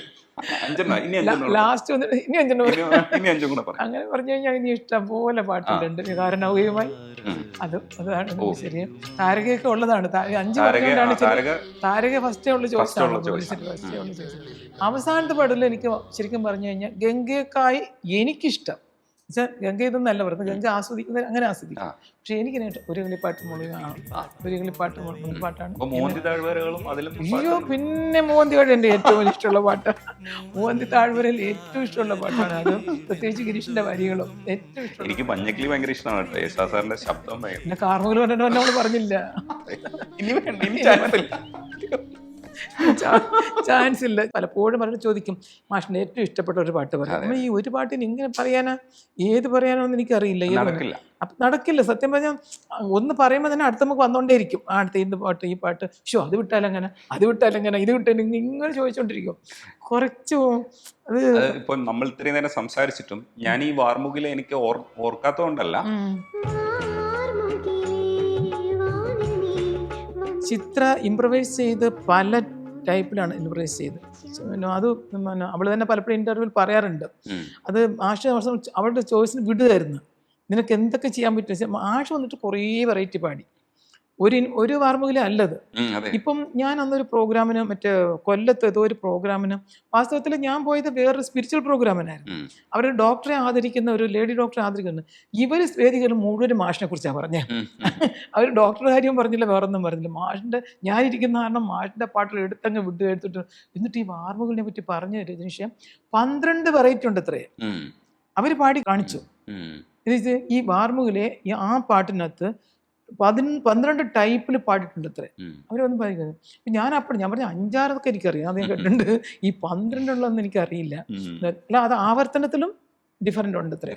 12 ടൈപ്പ്. ഞാൻ ചിത്രയെ വിളിച്ച് പറഞ്ഞു, നിനക്കറിയാമോ നീ പാട്ടിനകത്ത് ഇത്രയും. അയ്യോ ഇല്ല ചേച്ചി, ഞാൻ ഫസ്റ്റ് പാടി ശ്രദ്ധിക്കാറുണ്ട്. ഫസ്റ്റ് പാടി ഇങ്ങനെയൊക്കെ മാഷ് പറഞ്ഞായിരുന്നു, ഇങ്ങനെ പാടി മാറ്റി പാടി അങ്ങനെ പാടി ഇങ്ങനെ വന്നു. പിന്നെ എന്നുള്ളത് ശരി നമ്മൾ സാധാരണ തന്നെ പാടിയിരിക്കുന്നത്. നമ്മൾ ഇല്ല ഇങ്ങനെ ഒരു ലേഡി ഡോക്ടർ ഇങ്ങനെ വന്നിട്ട് മൊത്തം പാടി അവർ പാടി കാണിച്ചു, 12 ടൈപ്പിൽ പാടി കാണിച്ചു. ഞാൻ പറഞ്ഞു എനിക്കറിയില്ല കേട്ടോ, ഞാനിങ്ങനെ ചോദിക്കണം. അപ്പം ഞാൻ പറഞ്ഞു എനിക്കറിയില്ല. അപ്പം അതുപോലെ ഈ സൂക്ഷ്മ നിരീക്ഷണം ചെയ്യുന്ന കുറേ പേരുണ്ട് പാട്ടിനകത്ത് പോയിട്ടേ. അവർക്കൊക്കെ നമ്മൾ ഇപ്പം രഞ്ജിന് കുറേ കൂടുതൽ കാര്യങ്ങൾ അറിയാം. ഇപ്പം നമ്മൾ സാധാരണ കേൾവിക്കാർ കേൾക്കുന്ന പോലെ ആയിരിക്കില്ല അവർ കേൾക്കുന്നത്. അവരതിനകത്ത് കടന്ന് ചിന്തിക്കും. കടന്ന് ചിന്തിച്ചിട്ട് ശരി ഇങ്ങനെ പോയി വീട് കിടക്കും. അതാ ഞാൻ പറഞ്ഞു. അങ്ങനെ നോക്കുമ്പോൾ ഒരുപാട് പാട്ടിനകത്തും നമ്മൾ ചിന്തിക്കാത്ത തലങ്ങളിൽ ചിന്തിക്കുന്നവരുണ്ട്. എനിക്കൊരു ശരി അതൊരു ഈ നമ്മുടെ ശരത്തൊക്കെ എപ്പോഴും പറയും ശരി എനിക്ക് മാഷിനെ പിടികിട്ടിയിട്ടേ ഇല്ല എന്നാണ് പറയുന്നത്. അങ്ങനെ പറഞ്ഞു. ഞാൻ മാഷിനോട് ഒരുപാട് വർഷങ്ങളുണ്ടായിരുന്നു, പക്ഷെ എനിക്ക് ശരിക്കും പുള്ളി പിടികിട്ടിയിട്ടില്ല എന്ന് വെച്ചാൽ നമ്മളൊക്കെ ഒരു പാട്ടൊക്കെ ചെയ്യുന്ന സമയത്ത് വന്നിട്ട് ശരി ഞങ്ങൾക്കൊരു ധാരണ ഉണ്ടാവും, ഞങ്ങൾ ഇങ്ങനെ ചെയ്യാൻ പോകുന്നത്, ഇതിങ്ങനെ വരണം എന്നൊക്കെ ഞങ്ങൾ നേരത്തെ ഒക്കെ പ്ലാൻ ചെയ്തിട്ടൊക്കെയാണ് വരുന്നത്. ഈ രവീന്ദ്രൻ മാഷിന് അങ്ങനത്തെ പ്ലാനിങ് ഒന്നുമില്ല. അതിരുന്നിട്ട് എങ്ങോട്ടൊക്കെയോ സഞ്ചരിച്ച് അദ്ദേഹം പോയിട്ട് ഞങ്ങളിങ്ങനെ നോക്കിയിരിക്കണം, ഞങ്ങൾ അതിനൊപ്പം പോകും, എത്രയും ഉള്ളൂ എന്ന് പറയുന്നത്. അപ്പോൾ അവരൊക്കെ ഇത്രത്തം പറയണമെങ്കിൽ ഞാൻ ശരത്തിനോട് ഒരിക്കൽ പറഞ്ഞു, ശരത്തൊക്കെ പറയുന്നത് വലിയ വാല്യമുണ്ട് ശരത്തോ എന്ന് വെച്ച് കഴിഞ്ഞാൽ ശരത്തിനെ അതിനെപ്പറ്റി അറിയാവുന്ന ആളാണ്, നല്ല മീൻസ് കർണാട്ടിക് മ്യൂസിക് അറിയാം. അപ്പോൾ അത് പറയാനുള്ള വിവരമുണ്ട്, നന്നായിട്ട് വിവരമുണ്ട്. വെച്ചാൽ ഞാനൊന്നും അങ്ങനത്തെ ഒന്നും കടക്കില്ല, കാരണം എനിക്കൊന്നും പറയാറിയില്ല. അങ്ങനത്തെ ഞാൻ പറയും, ഞാൻ എൻ്റെ ആസ്വാദനത്തിന് മാത്രമേ പറയുള്ളൂ, എൻ്റെ ആസ്വാദനത്തിൻ്റെ ലെവലിൽ നിൽക്കുന്ന പാട്ടുകൾ. അപ്പോൾ ഞാൻ എപ്പോഴും പറയാറുണ്ട്, കൂടുതൽ ക്ലാസിക് ടച്ചിലെ പാട്ടിനേക്കാൾ കൂടുതൽ എനിക്കിഷ്ടം കുറച്ചുകൂടെ മെലഡിയാണ്. കാരണം എനിക്ക് ആസ്വദിക്കാനാണ് പറ്റുക, അതുകൊണ്ട് നമ്മൾ അതിനകത്ത് നിൽക്കുന്നത്. മറ്റൊന്നല്ല, പക്ഷെ എൻ്റെ ഒരു തലത്തിൽ നിൽക്കുന്ന അതാണ്. അതുകൊണ്ട് ഞാൻ കൂടുതൽ സെലക്ട് ചെയ്യുമ്പോഴൊക്കെ ശരി കുറച്ച് സിമ്പിൾ സോങ് ആയിരിക്കും ഞാൻ സെലക്ട് ചെയ്യുക. ഇപ്പം നിങ്ങൾ പ്രമോദവനം പറയുകയാണെങ്കിൽ എനിക്ക് പ്രമോദനത്തൊക്കെ കൂടുതൽ ഗോപികവാസ് എന്ന് പറയും. ഞാൻ എന്ത് ഞങ്ങൾ സമ്മതിക്കൂല. ഇത് രണ്ട് ആരാധകർ കണ്ടുമുട്ടിയതിന്റെ ഒരു സംഭാഷണമായിട്ട് കരുതിയാൽ മതി കേട്ടോ, ഇതൊരു ഇന്റർവ്യൂ ആയിട്ട് കാണണ്ട. അല്ല അതാ പറഞ്ഞ, അങ്ങനെ നോക്കുമ്പോൾ ഓരോരുത്തരുടെയും തലത്തിലൊന്നുകൊണ്ടാണല്ലോ അവർ കാണുന്ന പാട്ട്. ഓരോ ആസ്വാദന തലമുണ്ട് ഓരോരുത്തർക്കും. ചിലപ്പോൾ ഇതൊന്നും ആസ്വദിക്കാൻ പറ്റാത്ത ആൾക്കാരുണ്ട്, ഒന്നും ഒട്ടും മനസ്സിലാകാത്ത അവർക്കപ്പോൾ അതുകൊണ്ട് എന്ത് പാട്ടെന്ന് തോന്നിക്കുന്ന ആൾക്കാരും ഉണ്ട്, അങ്ങനത്തെ ആൾക്കാരുണ്ട്. അപ്പോൾ അതുകൊണ്ട് നമ്മൾ നമ്മുടെ തലത്തിൽ നല്ല ശരി. ഇപ്പം ഞാനും വാസ്തവം പറഞ്ഞാൽ ഈ രഞ്ജിഷ് ചോദിച്ചാൽ പോലും എനിക്ക് എന്താ കൂടുതൽ പറയുമ്പം ഞാൻ പറയുന്നത് പോലെ ശരിയുണ്ടോ അല്ലെങ്കിൽ തെറ്റാവുമോ എന്ന് എനിക്ക് പേടിയാണ്. കാരണം എന്ന് വെച്ചാൽ നമുക്ക് അതിൻ്റെ അത്ര ഞാനൊക്കെ ഇത് മാഷ് പറയുന്നതും സംസാരിക്കുന്നതും കേട്ട് കുറേ മനസ്സിലാക്കി വെച്ചതാണ്. എനിക്കപ്പോൾ ആ ഒരു അങ്ങനത്തെ ഒരു ഇതുണ്ട്. എന്നിട്ട് ഈ ഇന്നാൾക്ക് എനിക്ക് ചെറിയൊരു അബദ്ധം പറ്റുമെന്ന് വെച്ചാൽ നമ്മൾ സുന്ദരി എന്ന് പറഞ്ഞ് ശരിക്കും പറഞ്ഞു കഴിഞ്ഞാൽ സുന്ദരിയല്ലേ, സുന്ദരിയാണ് പറഞ്ഞത്, അത് വസന്തം എന്നുള്ളൊരു രാഗത്തിൽ, അതല്ലേ ഇത് വസന്തം രാഗത്തിലല്ലേ? ആ വസന്തന് ഞാൻ ഇതിനകത്ത് പറഞ്ഞു വസന്ത കോകിലോ എന്നോ എന്തെങ്ങാണ്ട് ഞങ്ങൾ പറഞ്ഞു. അതാ ശരിക്കും പറഞ്ഞാൽ വസന്തന്നേ ഉള്ളത്, സംഭവം വസന്തേ ഉള്ളൂ രാഗം. ഞാൻ വസന്ത കോകിലോ എന്ന് പറഞ്ഞു. അത് ഞാൻ വേറെ പാട്ടിൽ കേട്ടതായിരിക്കും കേട്ടോ പറഞ്ഞു, അതൊന്നുണ്ട്. അപ്പോൾ എന്നോട് ആരോ പറഞ്ഞത്, ഞാൻ അപ്പം തന്നെ ആ ഇൻ്റർവ്യൂ ചെയ്ത ആളോട് വിളിച്ചത് അത് റിലീസായിട്ടില്ലായിരുന്നു. വീട്ടിൽ വന്നപ്പോൾ എനിക്ക് സംശയം, ഇത് അങ്ങനെ അല്ലല്ലോ, അതല്ലല്ലോ, വസന്തേന്നാണോ വസന്ത കോകിലോ എന്നാണോ എന്ന് പറഞ്ഞിട്ട് വീട്ടിൽ വന്നാൽ മോനോട് ചോദിച്ചു, ഈ പാട്ട് വന്നിട്ട് ശരി ഏതാ ഉള്ളത്, ഏതാ രാഗം? അപ്പോൾ പറഞ്ഞ അമ്മ എന്തിനാ അറിയാത്ത കാര്യം പറയാൻ പോകുന്നത്? അത് ശരിയാണ്, ഞാൻ പറയാറില്ല കേട്ടോ, പക്ഷെ ഞാൻ അന്ന് അങ്ങനെ പറഞ്ഞു. വന്നപ്പോൾ തൊട്ട് എനിക്ക് സംശയം, എന്തോ വേറെ ആണല്ലോ, ഇത് അങ്ങനെ അല്ലല്ലോ എന്ന്. അപ്പോൾ വന്നത് ചോദിച്ചോണ്ടൊക്കെ അപ്പം പറഞ്ഞു അത് വസന്ത വരിക്കേ ഉള്ളൂ, കോകിലില്ല. അങ്ങനെ എഴുതിയിരിക്കുന്നതുകൊണ്ടാണ് വസന്ത കോകിലത്തിന് ഓർമ്മ വന്നത്. അപ്പം ഞാൻ അപ്പം തന്നെ ശരിയാണ്, നിങ്ങൾ ഇതാകുന്നതിന് മുമ്പ് അത് കട്ട് ചെയ്ത് പെട്ടെന്ന് ആൾക്കാരൊക്കെ ഈ സ്ത്രീക്ക് വേറെ ഒരു പണിയില്ല, അറിയാത്ത കാര്യങ്ങളൊക്കെ ഒന്ന് പറയുമെന്ന് പറഞ്ഞിട്ട് എന്നെ അത്രയ്ക്കും ഹിറ്റായിട്ടുള്ള പാട്ടും അതിനെ പറ്റിയിട്ട് വിവരമുള്ള ആൾക്കാർ ഒരുപാട്. ഒരു ചക്രപാണി എന്നൊരാളിനെ അറിയില്ലേ, മാഷിന്റെ പാട്ടെടുത്തിട്ട് ഇങ്ങനെ വലസുന്ന ആളിനെ, അയാളാണ് ഈ വസന്തരാഗത്തെ വെച്ച് പറഞ്ഞു ഇത് വസന്തരാഗം ശരിക്കും പറഞ്ഞാൽ ഭക്തിപ്പാട്ടിന് ഉപയോഗിക്കുന്ന ആളത്രേ. അതാണ് ഈ കോമഡി ഇതിനകത്ത് ഉപയോഗിച്ചിരിക്കുന്നത്. മാഷിന് മാത്രമേ ധൈര്യം വരുള്ളൂ അവൻ പറയും, ചക്രവാണി പറയും മാഷിന് മാത്രമേ ധൈര്യം വരുള്ളൂ, ആ ഇതെടുത്തിട്ട് സുന്ദരിക്ക് ഉപയോഗിക്കാൻ പറ്റുള്ളൂ എന്നാണ് പറയുന്നത്. അപ്പം അങ്ങനെ ചില അബദ്ധങ്ങളൊക്കെ നമുക്ക് വരുവേ. അപ്പം അതുകൊണ്ട് ശരി നമ്മൾ അറിയാത്ത കാര്യങ്ങൾ പറയാതിരിക്കും നല്ലത്. കാരണം ശരി അറിയുള്ളവർ ഒരുപാട് പേരുണ്ടല്ലോ. തീർച്ചയായിട്ടും നല്ല ധാരണയുള്ള ഒരുപാട് പേരുണ്ട്. അപ്പം ഈ നല്ല ധാരണയുള്ള എല്ലാവരോടും പറയേണ്ടത്, ഇത് ഒരു ആരാധകൻ, അവിടെ ഇരിക്കുന്ന ഒരു ആരാധിക, അത്രേ ഉള്ളൂ കേട്ടോ. ആരാധിക രണ്ടുപേരും കൂടെ സംസാരിച്ചു. അപ്പൊ ഞങ്ങൾ കുറച്ച് പാട്ടുകൾ ഡിസ്കസ് ചെയ്തിട്ടുണ്ട്. വിട്ടുപോയ പാട്ടുകൾ നമുക്ക് അടുത്ത പ്രാവശ്യം വീണ്ടും മാമിനെ കാണുമ്പോൾ ചോദിക്കാം, അതേ ഇപ്പൊ ചെയ്യാൻ പറ്റുള്ളൂ. അപ്പോൾ ഇന്നത്തെ ഒരു വർത്താനത്തിൽ എനിക്ക് തോന്നുന്നു നമുക്ക് ഇഷ്ടപ്പെട്ട കുറെ പാട്ടുകൾ നമ്മൾ വർത്താനം പറഞ്ഞു. രജനീഷ ഒരു ചെറിയ കാര്യം കൂടെ, ഒരു മോനെ പറ്റി മാത്രമേ പറഞ്ഞുള്ളൂ. 3 പേര് മക്കളുണ്ട് അല്ലെ. നവീൻ്റെ കാര്യം നമ്മൾ പറഞ്ഞു. നവീൻ ഇപ്പം ആക്ച്വലി വന്നിട്ട് അവൻ UK-യിലാണ് താമസിക്കുന്നത്. അവന് വൈഫ് കുടുംബം അവിടെ തന്നെയാണ് അവിടെ താമസിക്കുന്നത്. അവൻ മൂത്തത് അവന് ഇളയ ആളാണ് നവീൻ. മൂത്ത 2 ആളുകളുണ്ട്, അവർ ഇരട്ടകളാണ്. ഒരാൾ മ്യൂസിക് ഡയറക്ടറും ഒരാൾ ഡയറക്ടറാണ്. മ്യൂസിക് ഡയറക്ടർ എന്ന് വെച്ച് കഴിഞ്ഞാൽ അവനും പറഞ്ഞു തെലുങ്ക്, ഇവരൊക്കെ തെലുങ്കും തമിഴും ഒക്കെയാണ്. അവർ തമിഴ്നാട്ടിലായിരുന്നതുകൊണ്ട് കൂടുതലും അതിനകത്തായിരുന്നു കൂടുതൽ ചെയ്ത് തുടങ്ങിയത്. മലയാളത്തിൽ അവൻ ചെയ്തെന്ന് വെച്ചാൽ കുറേ വർഷങ്ങൾക്ക് മുമ്പ് യക്ഷിയും ഞാനൊരു പടം ചെയ്തു. സാജൻ എന്നാണ് അവൻ്റെ പേര്. അവൻ സൗണ്ട് എഞ്ചിനീയറാണ്, കീബോർഡിസ്റ്റാണ്. കീബോർഡ് അച്ഛൻ ഒരുപാട് പടത്തിൻ്റെ കീബോർഡ് വായിച്ചിട്ടുണ്ട്. പിന്നെ അതുപോലെ സൗണ്ട് എഞ്ചിനീയറായിട്ട് പിന്നെ ഈ നമ്മുടെ മമ്മൂട്ടിയെ കൊണ്ടൊക്കെ പല്ലവൻ പാടിച്ചതൊക്കെ അവനാണ്. പൊലിയോവിലൊക്കെ പാടിച്ചെടുത്തത് അവനാണ്. അവനായിരുന്നു സൗണ്ട് എഞ്ചിനീയർ ഒന്നും. പിന്നെ അവർ രണ്ടും രവിയേട്ടനെ വിട്ടിട്ട് ഇവരോടായിരുന്നു ശരിയാക്കി എടുത്തത്. പിന്നെ അങ്ങനെയൊക്കെ എടുത്ത് അവൻ അതാണ്. അപ്പോൾ അവൻ മലയാളത്തിൽ ചെയ്യുന്നത് വെച്ചാൽ ഈ ഇത് കഴിഞ്ഞിട്ട് പിന്നെ ഈ കഴിഞ്ഞിടയ്ക്ക് ഒരു പടം റിലീസ് ചെയ്തിട്ടുണ്ടായിരുന്നു, എന്താ മൃദുഭാവേത് ഇടകൃത്തി എന്നിട്ട് അത് നല്ലൊരു പടമായി, പാട്ടുകളായിരുന്നു, 5 പാട്ടുകളുണ്ടായിരുന്നു. പടം ശരിക്കും പോകാത്ത കാരണം പാട്ട് ശ്രദ്ധിക്കപ്പെട്ടില്ല.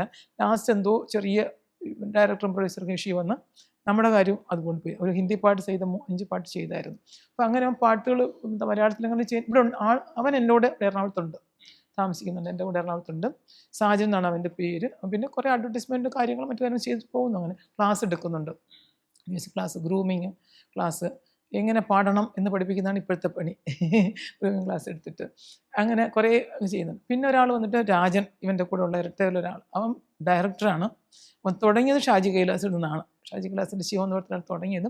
പിന്നെ തമിഴിൽ മിഷ്ക് എന്നൊരു ഡയറക്ടറിൻ്റെ അസോസിയേറ്റായി ഇൻഡിപെൻഡൻ്റായിട്ട് ചെയ്തത് മുരൺ എന്നൊരു പടമാണ് ഇൻഡിപെൻഡൻ്റായിട്ട് ആദ്യം ചെയ്തത്. ഇതിപ്പോൾ കുറച്ചൊരു 5-6-7 വർഷമായെന്ന് തോന്നുന്നു. അതിനുശേഷം പിന്നെ ചിത്രം പേശുതടി എന്നൊരു പടം, എൻ്റെ തമിഴാണ് ചിത്രം പേശുതടി. അതിനുശേഷം അതിൻ്റെ 2ാം പാർട്ട്. പിന്നെ വന്നിട്ട് കട്ടം എന്നൊരു പടം, ഉല എന്നൊരു പടം, ഇങ്ങനെയൊക്കെ 3-4 പടം ചെയ്തു. ഇപ്പം ചെയ്തുകൊണ്ടിരിക്കുന്നു. അതൊക്കെ തമിഴാണ് ചെയ്യുന്നതൊക്കെ. അപ്പോൾ മലയാളത്തിലേക്കൊന്നും ആയിട്ടില്ല. ഈ ഇടയ്ക്ക് വന്നിട്ട് നമ്മുടെ പിന്നെ ഭഗത് ഫാസിനെ കണ്ടിട്ട് പോയായിരുന്നു, കഥയൊക്കെ പറഞ്ഞിട്ടുണ്ട്. മലയാളത്തിലേക്ക് ഒരു വെച്ചാൽ കിട്ടണമല്ലോ. അപ്പോൾ അതിനുള്ള ശ്രമത്തിലാണ് അവനും. മലയാളത്തിൽ ചെയ്യുന്നത് കുറേ സ്ക്രിപ്റ്റൊക്കെ അങ്ങനെ ഒരുപാട് സ്ക്രിപ്റ്റ് എഴുതി വെച്ചിട്ടുണ്ട്. സ്ക്രിപ്റ്റും കൊണ്ടൊക്കെ ഇങ്ങനെ നോക്കുകയാണ്. തമിഴിൽ ഇപ്പോൾ ചെയ്തുകൊണ്ടിരിക്കുന്നുണ്ട് പടം വെച്ചിട്ട്. അങ്ങനെയൊക്കെയാണ് മക്കളുടെ വിശേഷം. എല്ലാവരും കല്യാണം കഴിച്ചവരാണ്. 2 പേരക്കുട്ടികളുണ്ട്. ഒരാളുടെ പേര് ശ്രാവൺ, 15 വയസ്സായി, സാജൻ്റെ മോനാണ്. നവീൻ്റെ മോളാണ് തനിഷ, അവൾക്ക് ഇപ്പോൾ 13 വയസ്സായി. മറ്റേ ആൾക്ക് മക്കളില്ല, കുട്ടികളായിട്ടില്ല. അങ്ങനെയൊക്കെയാണ് കുടുംബവിശേഷം. ശരി, ഓക്കെ, സന്തോഷം. വീണ്ടും വന്ന് കണ്ട് വീണ്ടും സംസാരിച്ചിട്ട് തീരാത്ത സംസാരം അല്ലേ? എത്ര സംസാരിച്ചാൽ അന്നും ഞങ്ങൾ തീരുന്നില്ല എന്ന് പറഞ്ഞിട്ടാണ്. സീരിയലൊക്കെ വരുമ്പോഴത്തേക്ക് തുടരും എന്ന് എഴുതി കാണിക്കൂല, അതേപോലെയാണ് അല്ലേ? തുടരും. അല്ല, പാട്ടിനെ കുറിച്ച് സംസാരിച്ചുകൊണ്ടിരുന്നു കഴിഞ്ഞാലേ ഇങ്ങനെ പോയിക്കൊണ്ടിരിക്കും പറഞ്ഞിരിക്കുന്നത്. അപ്പൊ ഈ ഒരാളിന്റെ പാട്ടിനെ തന്നെ പറഞ്ഞിരിക്കുമ്പോൾ ബാക്കിയെല്ലാം കൂടെ ആണെങ്കിലോ ഒരു ദിനേഷ് എല്ലാവരുടെ അടുത്തും പോകുന്നതല്ലേ, എല്ലാവരോടും ചെയ്യിക്കുന്നില്ലേ? അപ്പൊ ശരി, അതൊരു എന്താ പറയാ, പ്രത്യേകിച്ച് രജനീഷെ പറ്റി പാറ്റോണ്ട് പറഞ്ഞ ഒന്ന് പറയട്ടെ. ഒന്നുകൊണ്ട് ആൾക്കാർ എല്ലാവരും എല്ലാം ചില കമന്റ്സ് വരുന്നുണ്ടല്ലേ, പാട്ടിന്റെ കാര്യം സംസാരിക്കാൻ 100 നാവാന്നാ പറയുന്നത്. ഇന്റർവ്യൂവിന് സംഗീത സംബന്ധമായിട്ടുള്ള കാര്യങ്ങൾ വരുമ്പോഴത്തേക്ക് രജനീഷിന്റെ പ്രത്യേകതയാണെന്നാണ് പറയുന്നത്. സത്യം പറയാറുണ്ട് കേട്ടോ, പറഞ്ഞ് അതിൻ്റെ അങ്ങനെ പറയുന്നുണ്ട് ആൾക്കാരും. എല്ലാം നല്ലത് തന്നെയാണ്. പക്ഷേ എങ്കിലും പാട്ടുമായിട്ട് കാര്യങ്ങൾ സംബന്ധിച്ച് ചിത്രയോടാണെങ്കിലോ നമ്മളോടാണെങ്കിലോ മറ്റു വേറെ ഇങ്ങനെ സംബന്ധമായിട്ട് സുജാതയോടെ ആണെങ്കിലോ ഒക്കെ ആകുമ്പോഴത്തേക്ക് വേറൊരു രജനീഷാണ് സടകുടഞ്ഞെഴുന്നേക്കും എന്ന് വെച്ചാൽ അത്രയോളം ആ പാട്ടുള്ളൊരു ഇതുകൊണ്ടാണ് ഞാൻ അതിനുണ്ട്. അത് കേട്ടാലും മതി വരാത്ത. എന്നാലും വളരെ സന്തോഷം രജനീഷ്, സന്തോഷം. ഇനിയും കാണാം.